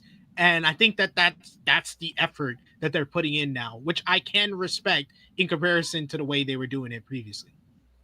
Yeah, I mean, I think on that aspect of it, like I do see it from your point when it comes to like that kind of aspect, because them going like with NXT, it's like it was one of those things where it was like, you know, NXT. You know, the shows itself, like you'll have like some good matches, you'll have some good stuff.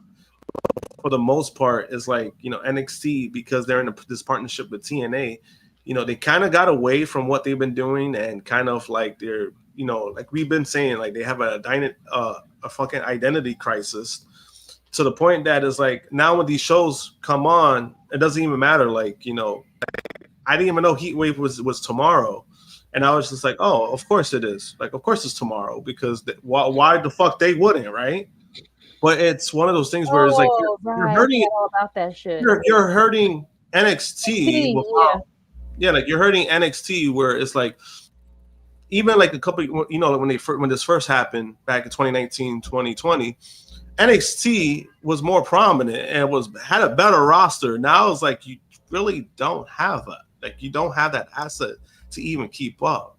So obviously, like, this move, John Cena, Brock Lesnar.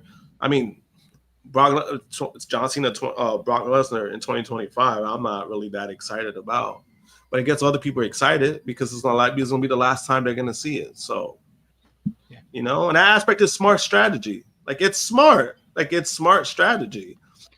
You don't have to like it, but it's smart. We do got a super chat donation from our good brother Chuck Berries. Thank you so much, Chuck Berries, for the support. He says, as a current YouTube TV subscriber, this really pisses me off. At the end of the day, it's all about that almighty dollar. Yeah, that's what WWE's been about. Whether you realized it early on or not, they have always been about the bottom line, how much money they're going to be turning in. And this ESPN deal is huge for them. It's huge money on top of what they're making. They made $5 billion from the Netflix deal. They made all that money from the USA deal for SmackDown. That is why they took a pay cut basically on the CW deal with NXT, because they didn't have to, because you had this probably was already in the workings, in the makings. The Netflix deal was already secure. The USA deal was already secure. You could take a discount on CW, and that's been paying up dividends where they're going to make more money on the second deal with CW than they did on the first. And I also wanted to add for Chuck Berries, because he is a YouTube TV subscriber. They are trying to work a deal, by the way, with YouTube TV. So down the line, you actually might be able to get the ESPN app with the YouTube TV account. You just can't do it yet. But the similar deal as for the cable, they are working on that deal. And there's people who have said that they're confident that a deal will come in place, just to keep that in mind. And just with one deal, you got to announce the other. The other part of this is what's going on with Peacock. WWE is staying in business with Peacock as WWE Saturday Night's Main Event is moving to the service, including John Cena's last match. As noted, it was announced that WWE main roster PLEs are moving off of Peacock to the new ESPN app next month, as opposed to the originally planned April 2026. WWE and Peacock announced late on Wednesday that they've signed a new multi-year deal with the Saturday Night's Main Event series to exclusively stream on Peacock. The new deal seems a quarterly event stream in primetime 4 times a year, and will start with 2 this year, the first on November 1st and the second on December 13th. The December 13th event will feature John Cena's retirement match. The announcement has a lot of notes on WWE's content, talking about the WWE Network library will remain available on Peacock through the end of 2025, and that NXT PLEs will be available on Peacock until November 2026.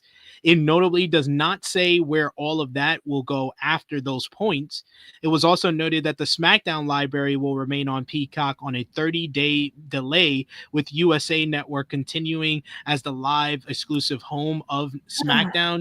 It says that we're excited to bring Saturday Night's Main Event to Peacock beginning this fall, says WWE Chief Content Officer Paul Triple H Levesque. NBCU has been a terrific longtime partners, and we look forward to continuing to work with them for years. Peacock has had wonderful relationship with the WWE, and we're excited to see it continue far into the future, said Rick Cardell, president of NBC Sports. Saturday Night's Main Event is some of the most premium content the WWE produces, including John Cena's upcoming retirement match, and it will all be live and exclusive on Peacock. Now, this deal just doesn't seem like it just is all in favor of like WWE to me personally. Right. It feels like to me, WWE tried to use the Saturday Night's Main Event as part of the PLE count on Peacock. And Peacock just said it in response, because they're pulling their PLEs for the rest of the year. It's like, all right, we're just going to air Saturday Night's Main Event on Peacock instead of Peacock and NBC. NBC, you're going to get more viewers than just on the app. So this feels like a deal that is not in WWE's favor, which makes it a little bit strange in this kind of era where all these deals came up gangbusters for WWE. No, it's true, and I found that a little weird. Like it benefits Peacock because people are going to stay on the app because of that, but you're getting 1.5 million viewerships for these shows, so you kind of lose that. So yeah. It's interesting. It's interesting. All of this is like logistics wise, it's very interesting with the Peacock deal. But I'm even more interested to find out like where the library and NXT PLEs are gonna go after 2025 and March of 2026. Because they can make a whole new deal. They can go to a different streaming service and say you get the library and NXT PLE. Like they want to take over the market. They want to oversaturate the market with WWE. That's why you got stuff on network television on CW. You got stuff on cable with SmackDown. You got stuff on streaming with Raw. And now they're going to be on ESPN as well. Like they are just trying to flood the market ridiculously. Yeah, and then it's like people are going to realize, wow, these shows are pretty mid. So what are we paying for? Might be onto something there. But we got to talk about WWE. We got to talk about its new Mexican promotion, NXT Mexico. I mean, Lucha Libre TripleMania 33 was last Saturday. The show featured El Hijo del Vikingo defeating Dominic Mysterio, El Grande Americano, and Dragon Lee in a great four-way main event to retain the AAA Mega Campeon thanks to interference from AJ Styles, who cost Dirty Dom the win. Lady Flammer beat Natalia and Fabi Apache in a three-way to retain the AAA Reina de Reyes champion. You also had Psycho Clown and Pagano defeated Los Garza in an awesome street fight to win the AAA World Tag Team Championships.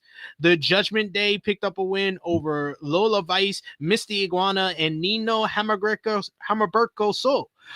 In a decent trios bout that featured Dimamento, a demon puppet from Balor, to go head-to-head with La Yesca. Elio de Dr. Wagner Jr.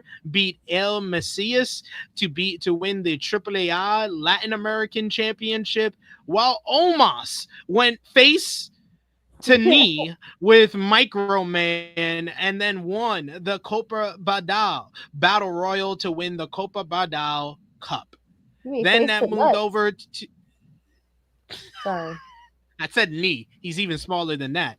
But then that led into Monday Night Raw this week. The Vision kicked off the broadcast to address Seth Rollins' Clash in Paris four-way World Heavyweight Championship match. This was interrupted by Jey Uso, who agreed to an Extreme Rules match with Braun Breaker later in the program.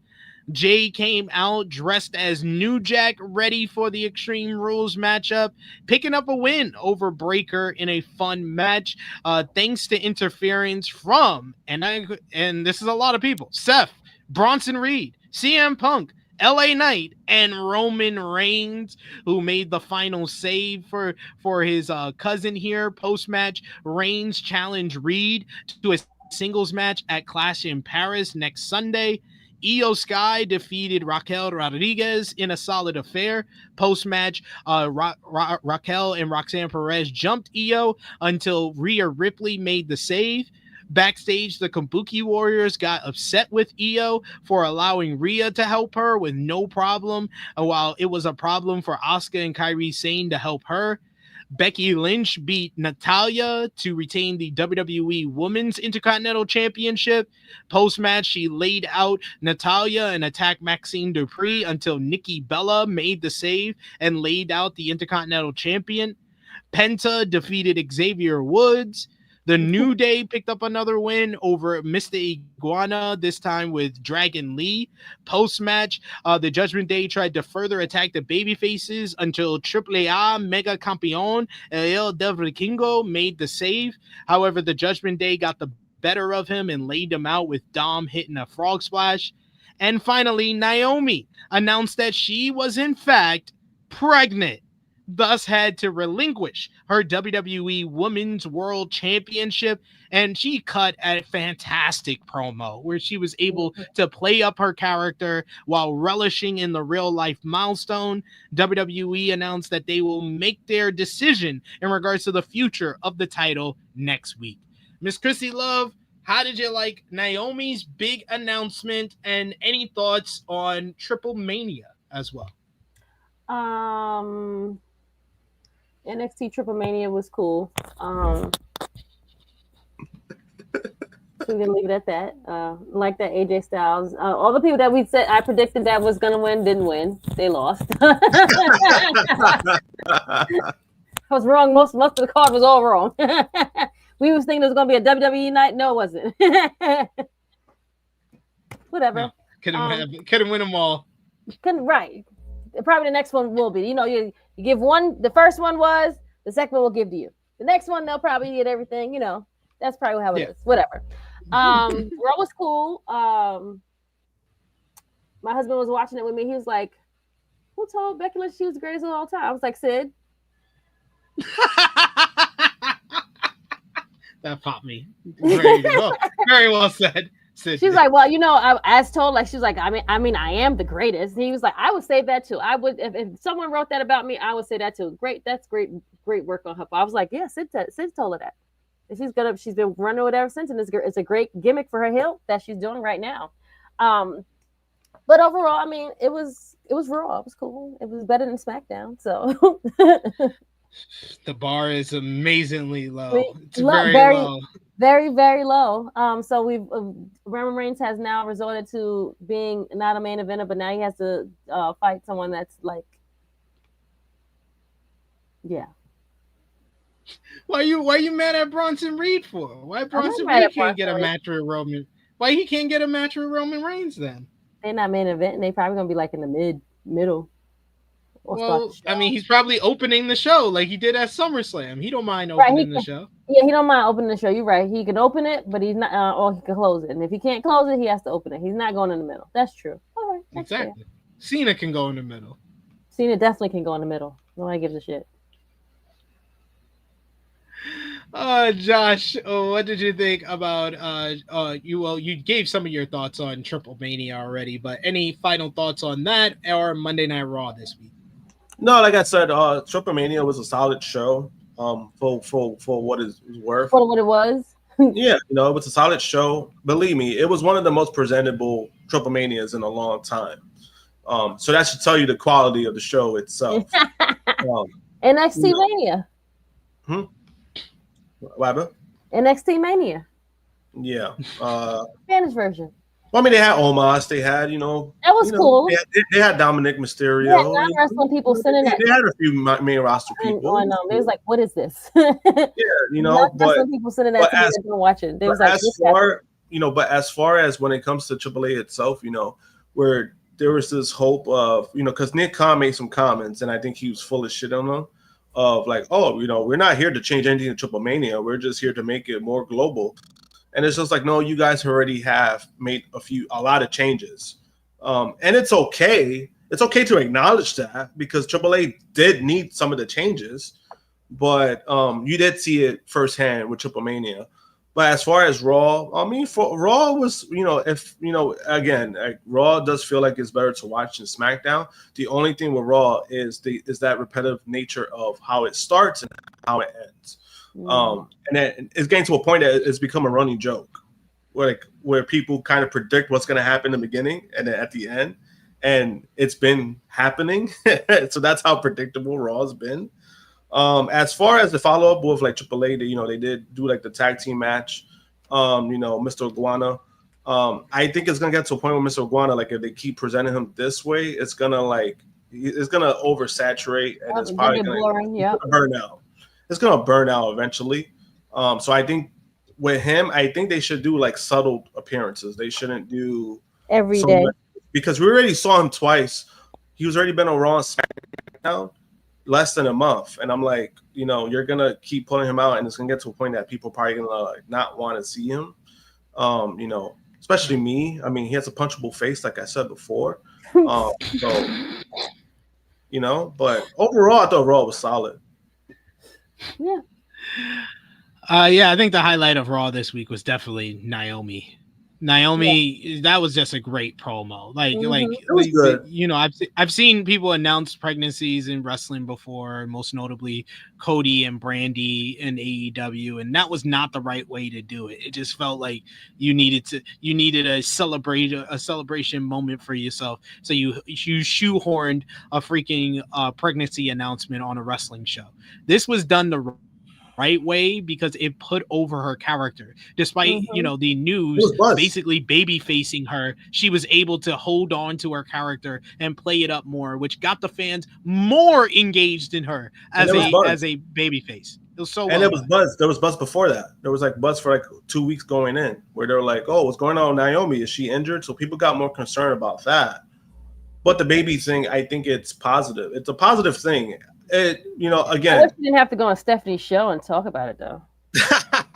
You know, I low-key was gonna say that. I low-key was gonna say like now you gotta make my whole shit a fucking gimmick. Like, get the fuck out of here, son. Like, yo, like, yeah, because off me and my unborn child. Like, fuck you. Yeah, because her podcast was already ass. So the fact that they used it for that, I was like, I guess I get some buzz for it. But you know, but again, it's a nice moment. You can see they were excited. You know, Naomi, what a lot of people, and then also a lot of people don't know was that Naomi wasn't even sure she could have kids. Right. Well, that's also very true. Yes, I know. The fact that it's happening now, it's like, you know, again, I think that, you know, like we said last week, it's one of those things where, yeah, the timing of it might not be the best timing for her because she's been doing great stuff, but you have to do it's a beautiful thing. They're having a baby, like, you know, so it's like I'm not mad at it.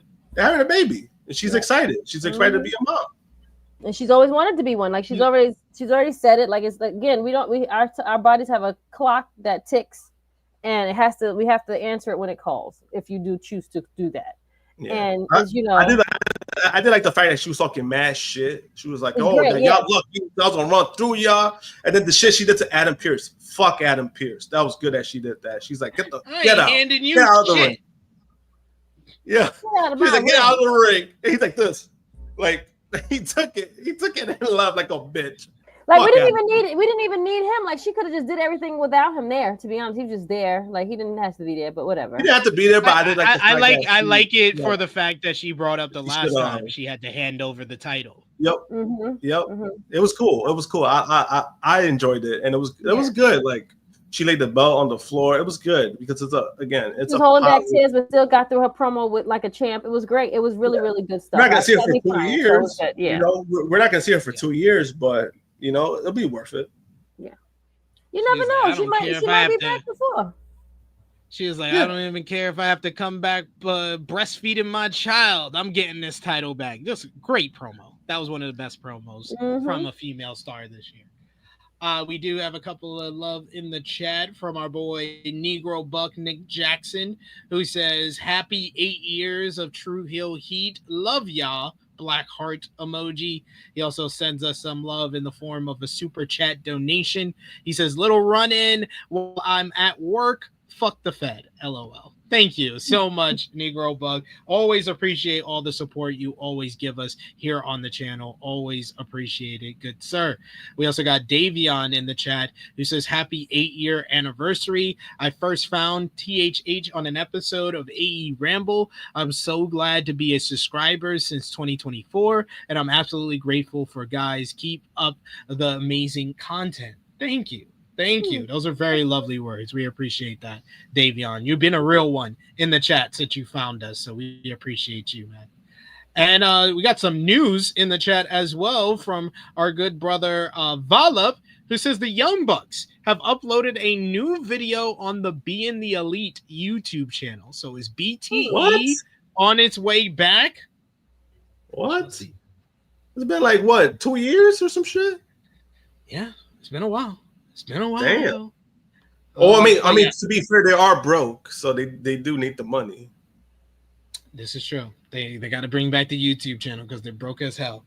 But yes, no one's having a better 2025 than Naomi. But 2025 is going to keep moving for WWE without her. And at this time, there are 4 matches announced for WWE Clash in Paris, but the card hasn't been completed quite yet. The Wrestling Observer newsletter reports that WWE is planning 3 more matches for the lineup, which will round it out to 7 matches in total. Already announced. Oh, wow. WWE 7 matches. Oh god. Wow. Because we complain when there's not 7 matches, Chris. You can't do that. I didn't complain. I complain about 5 matches. That's not a fucking wrestling PLE card. That's a fucking TV show. Okay, WWE World Heavyweight Championship. Seth Rollins defends against LA Knight, CM Punk, and Jey Uso. Donnybrook matchup. Sheamus versus Rusev.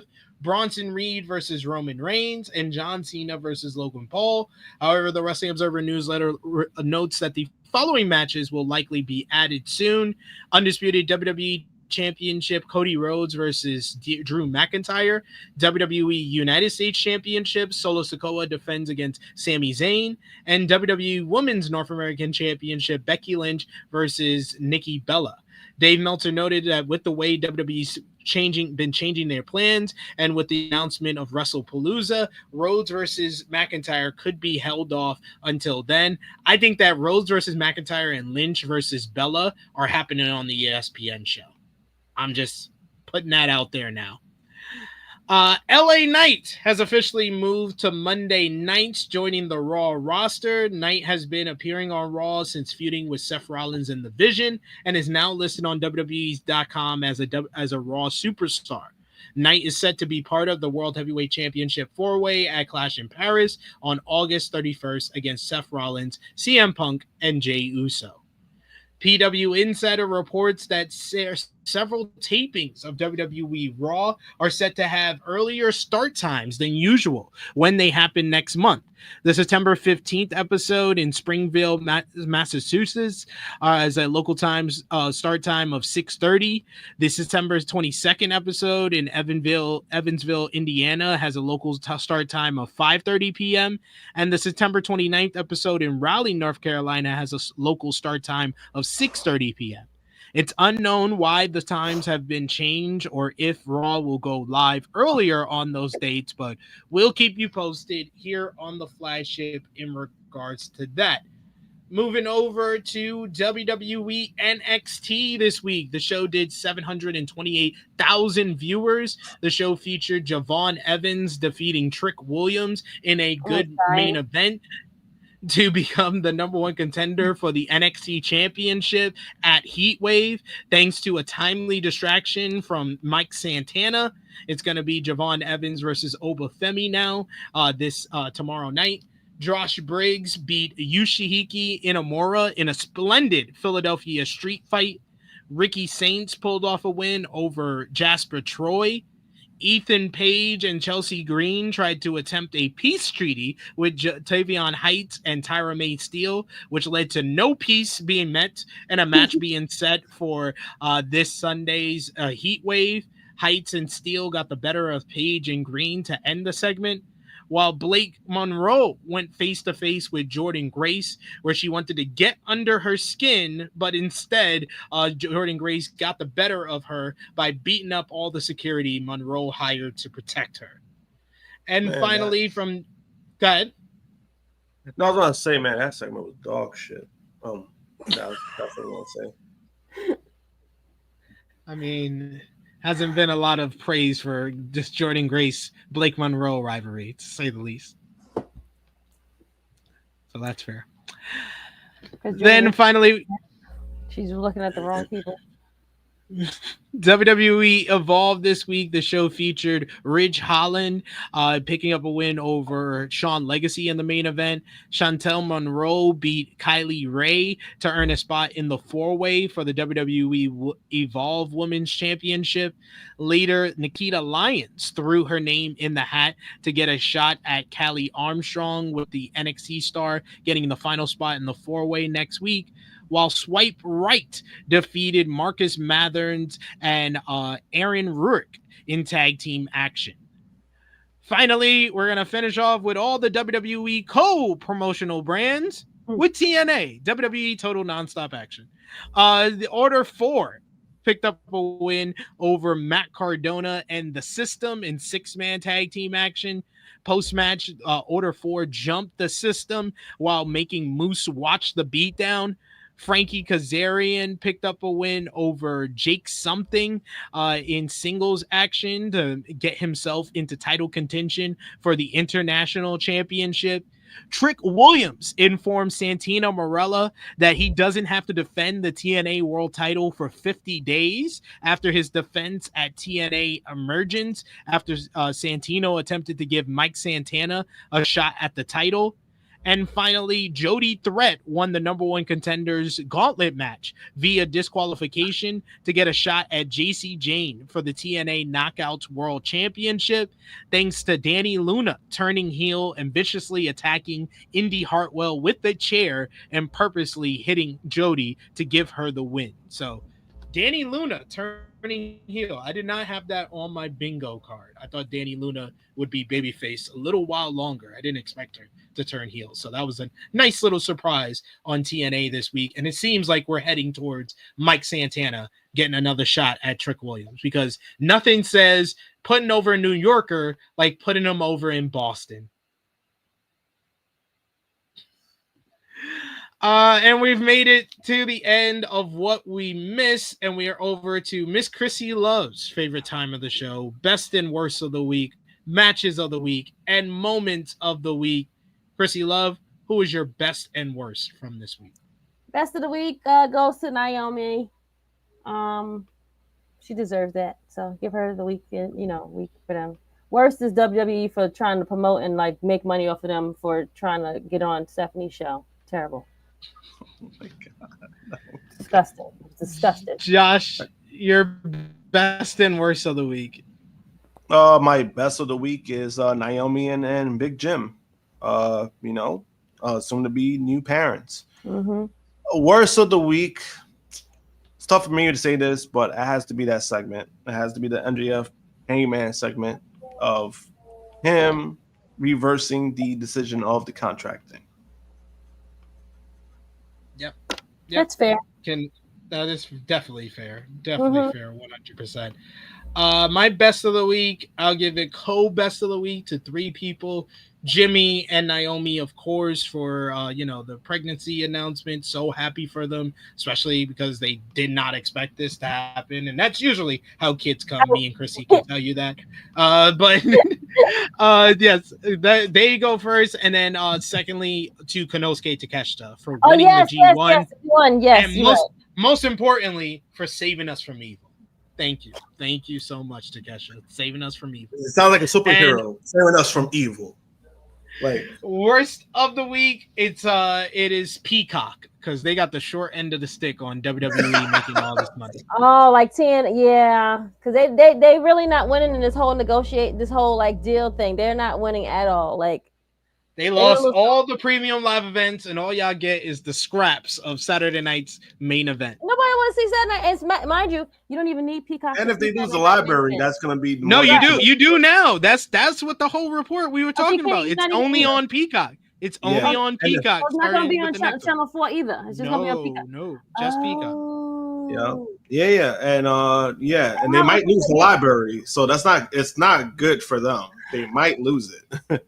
That's terrible for them. If they lose the library, then there's no point in me keeping it. I'll tell you that much. They're cooked. They're cooked after that, for sure. Right. We do have a super chat donation from our good brother Dion Jenkins. Thank you so much, Dion, for the support. He says these ticket prices are going to backfire.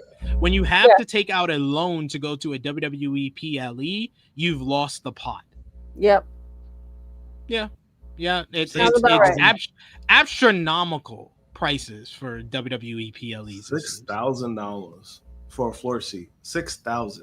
But why is it 6,000? Like, and whatever fool does it, I don't know. 6,000. 6-7 people sit in the same front row for all they. Well, it's because it's TKO. It's because it's TKO. TKO is the one that's ready. The man with the green shirt on, all of them, they all sit down there for fucking every show. So I have a scoop. I have a scoop on the guy with the green shirt. I got it from an inside confidant of WWE. That guy is the guy that CM Punk attacked back in 2013. So he gets all those free front row tickets. It's free. It's all comped. Wait, you mean the guy that so CM Punk was on camera and he turned around and socked a fan. That was him? That's the same guy. It's the same guy. Green shirt guy is him. He was cutting up, right? Vince was cutting a promo, and then fucking Punk turned around right in front of Vince, socked a fan. I remember that. Holy shit. Shit. I mean, if you punch me in the face, I probably won't want unlimited seats too. So yeah, give me my fucking seats. Hey, who's gonna be I ain't next? even mad at that. You know who's gonna be yellow shirt girl? It's that woman that Stone Cold ran over. Stone Cold, yo. Even though that one's complete bullshit, that one was 100% bullshit. But yeah, she's gonna win. She's gonna win it no matter what because Nick Khan got involved in that. Nick Khan got involved. Moment of the week, it's definitely Naomi announcing her pregnancy. Naomi. Yeah, for sure. Josh? Agreed. All right, matches of the week. I only have 10 this week, guys. Only one G1 show. And I still haven't watched today's final of the 5-star Grand Prix, so they'll be on next week's show. But number audible mention for me, I'll go with Briggs and Inamura from NXT.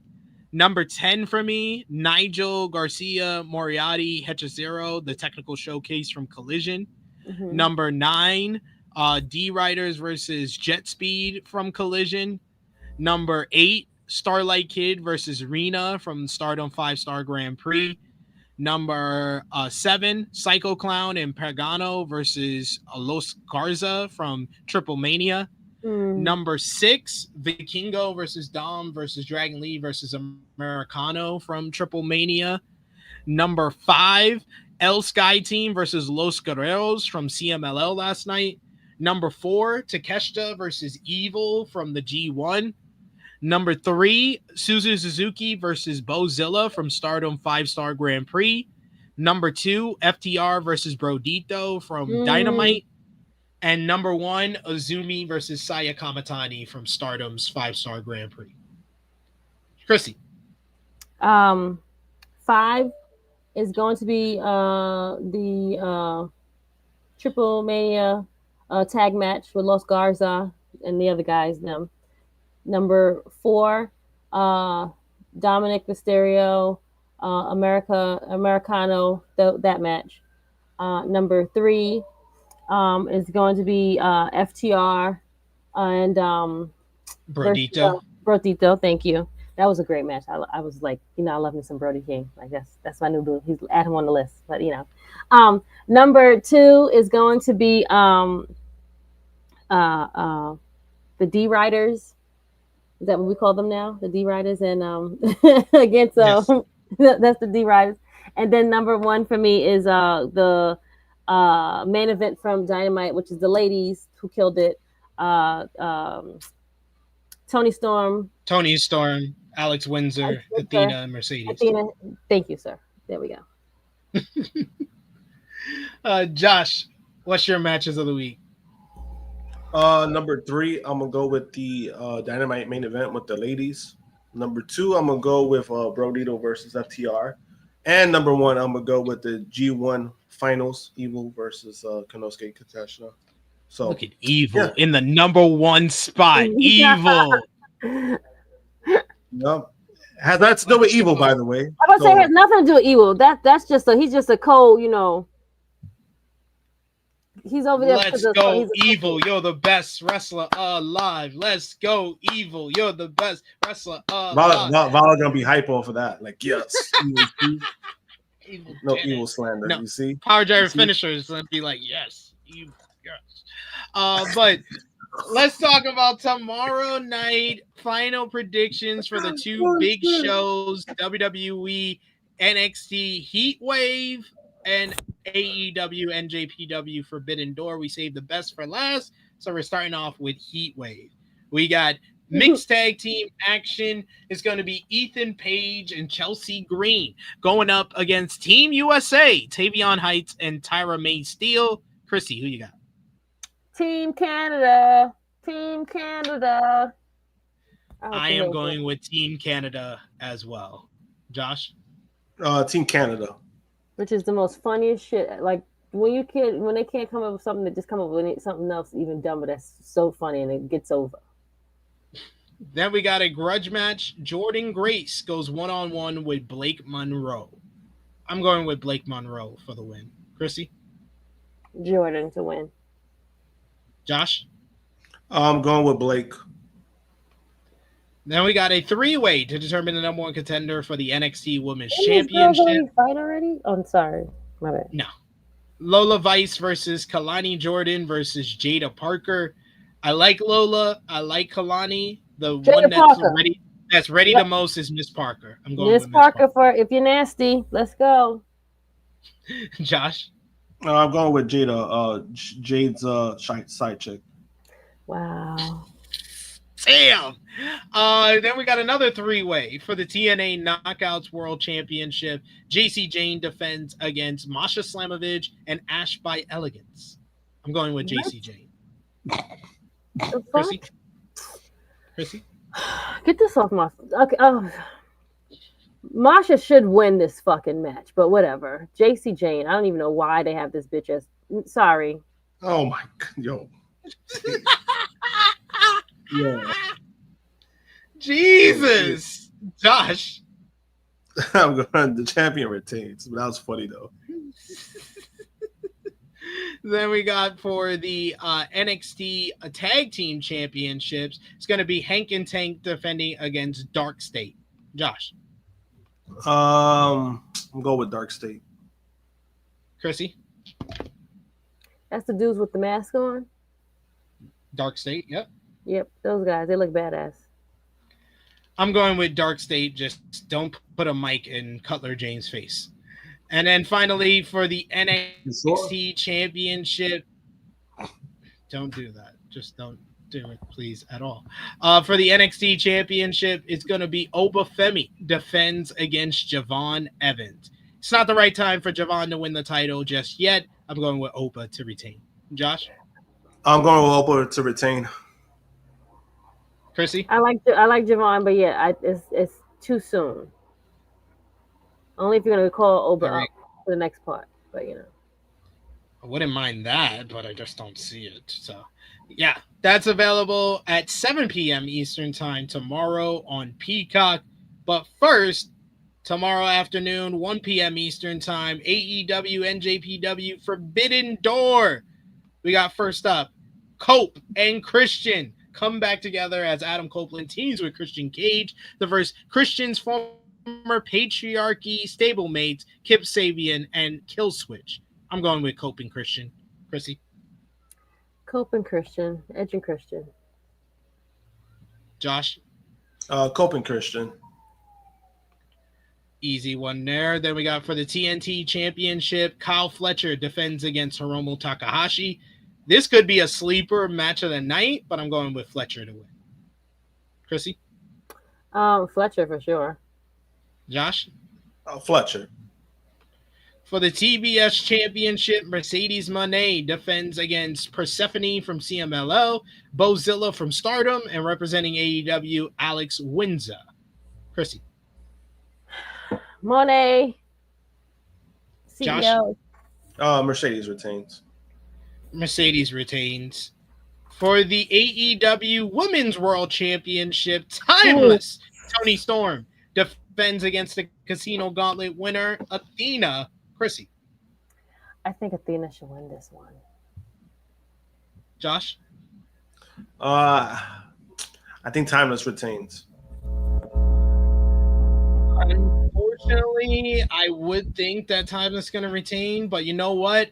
I'm all about the ballsy picks today. Athena, new AEW Women's World Champion. I wouldn't mind either way. Too bad. I would not mind either way. Then we got for the AEW World Tag Team Championships, the Hurt Syndicate defends against Brodito and FTR. I'm going with FTR for the win. This is all to set up FTR and Coping Christian for the titles next month. I was going to say Brodito, but FTR. Josh? FTR.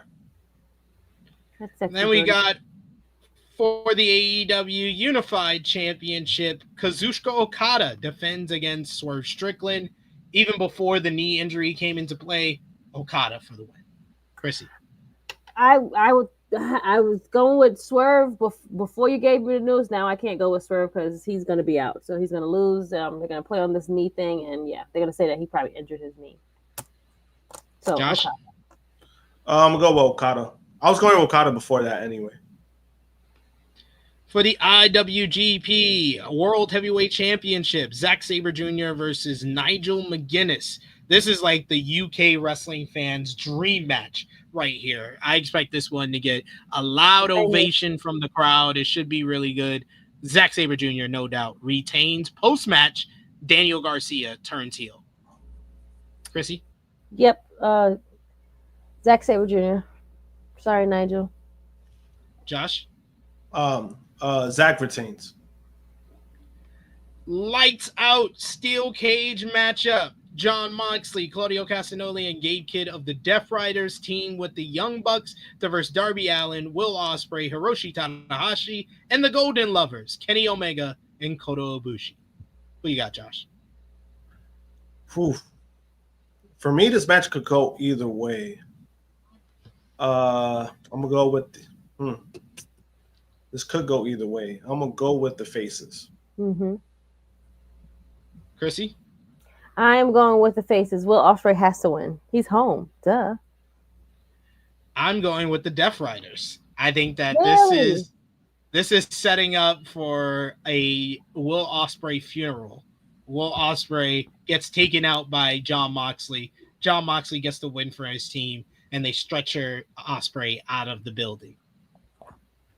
Okay. And then we got That's for a the good idea. AEW World Championship, Hangman Adam Page defends against MJF. Krssi? Hangman. Josh? Hangman. I am going with Hangman to retain. I think Hangman will retain twice. I think MJF's going to try the whole match to get Hangman to disqualify himself, get him counted out. When that doesn't work, he's going to use the Dynamite Diamond Ring, get himself disqualified, then immediately cash in his contract and still somehow lose. Oh my God. Damn. Yo, that'd be hilarious. You kind of make up for that shit from Wednesday if you do that. Exactly. That's the best. That's the best way to make up for it, is that he's still gonna lose both times with the contract. But we shall see. We shall see what goes down. I'm looking forward to it. On paper, this looks like another exceptional AEW pay-per-view card. So I'm looking forward to tomorrow. We'll be back on Monday at 12:05 p.m. Eastern Time. It'll be myself, Professor Chris, and Jay News to review AEW NJPW Forbidden Door. I want to thank Miss Krssi Luv and Josh for joining me today. And of course, all of you can watch Forbidden Door. It's going to be live on pay-per-view, available on Prime Video, internationally on Triller TV. So go over and check it out, because we're going to have a lot to talk about next week on the flagship when it comes to Forbidden Door and Heatwave. But Miss Krssi Luv, Josh, appreciate y'all for joining us. 8-year anniversary. Krssi, want to give you the chance to let any memories that you have for the 8-year anniversary, and of course, let everybody know where they can follow you on social media and when they shall see you again. One of my fondest memories, one of my favorite ones, is being at SP's old job, and we went into this like meditation room, and me and JJ just went fucking bananas in there with the instruments, and SP was so mad at us. That's one of my good memories. I love. I remember us all being together. We had such great times. So that's one of my fondest memories. But happy anniversary to us. Happy birthday. Yeah. Other than that, you can follow me, Tru Heel, Krssi Luv, Krssi Luv _1, just my name. And I shall see you all soon. Me and SP will probably do the finale of BMF sometime next week or whatever. Yeah, so that's it. And Josh, let everybody know where they can follow you and when they'll see you again. You can follow me, JMPunk321, on X and Instagram. And I'll be back next weekend for the next episode of the podcast. Yes, indeed. And yeah, my fondest memory, I have so many memories from all the different eras of this flagship podcast, whether it be shooting the podcast in JJ's small bedroom with baby Seth not able to hold the camera steady, whether it be us at my old job or at Johnny's house when he used to live on 110th Street. Those were good times. And then ever since we kind of moved over to StreamYard due to the pandemic, I think that the pandemic is probably the best thing that's happened to this flagship podcast and the channel. We started doing it more often. We switched up the day. We started doing it on Saturdays. At one point, we were doing this show on like Thursday nights and then drop it on Friday morning. So we've been through so many different changes with the flagship podcast. But like I said earlier, I'm not blowing smoke up anybody's asses. If it wasn't for y'all watching and laughing at all of our shenanigans, we would not be doing it for as long as we can. 8 years is a big deal. We tried to keep it as modest as possible because we were going to do something big in 2 years' time when we hit 10 years. When we hit 10 years, then you'll get a special episode. But I just like looking back on all the growth that we've had as far as the channel, as far as this flagship podcast, and really it's become like a hub for everything pro wrestling, everything I'm watching, everything you guys are watching, and I'm glad that you guys get something out of the show every single week, and we appreciate y'all for making this show possible. Thank you so much. Yes, well said, SP. You can follow me on the Twitter machine at Tru Heel SP3. You can follow the gang, Facebook, Twitter, Instagram, TikTok at Tru Heel Heat, patreon.com/Tru Heel Heat. $3 a month gets you exclusive content. It's the best way to support us when we are not live here. Let us know in the comment section if you're watching us on demand what you would like to see over at patreon.com/Tru Heel Heat, or what you want to see here on the flagship podcast, especially if you got a suggestion for another blind ranking, which we're going to be doing more often here on the flagship podcast. So if you have a blind ranking that you would like us to go through, let us know in the live chat, and maybe we will do it on the next edition of the flagship podcast. And if you want a reason to check us out over at patreon.com/Tru Heel Heat, check out our latest drop for our GOAT match series, where me and Jimmy Macaram went back and watched Bayley versus Sasha Banks for the NXT Women's Championship. 10-year anniversary. 10-year anniversary this week. Me and Jimmy Macaram went back and watched the match and ranked it in regards to the other greatest matches of all time that we've watched already. We already announced on there. I'll announce it here. We'll be watching the trilogy from 1989 between Ric Flair and Ricky the Dragon Steamboat next. So come join us and come along for the ride. But me and the gang will be back with you next Saturday right here on the flagship podcast. Join me on Monday, 12:05 p.m. Eastern time for Forbidden Door review. But until then, for Miss Krssi Luv, for the True Jaw Josh, it is me, your Tru Heel Phenom SP3. This has been Tru Heel Heat 343. Why to go back home? We are signing off until next time. Happy 8 years, y'all. Happy.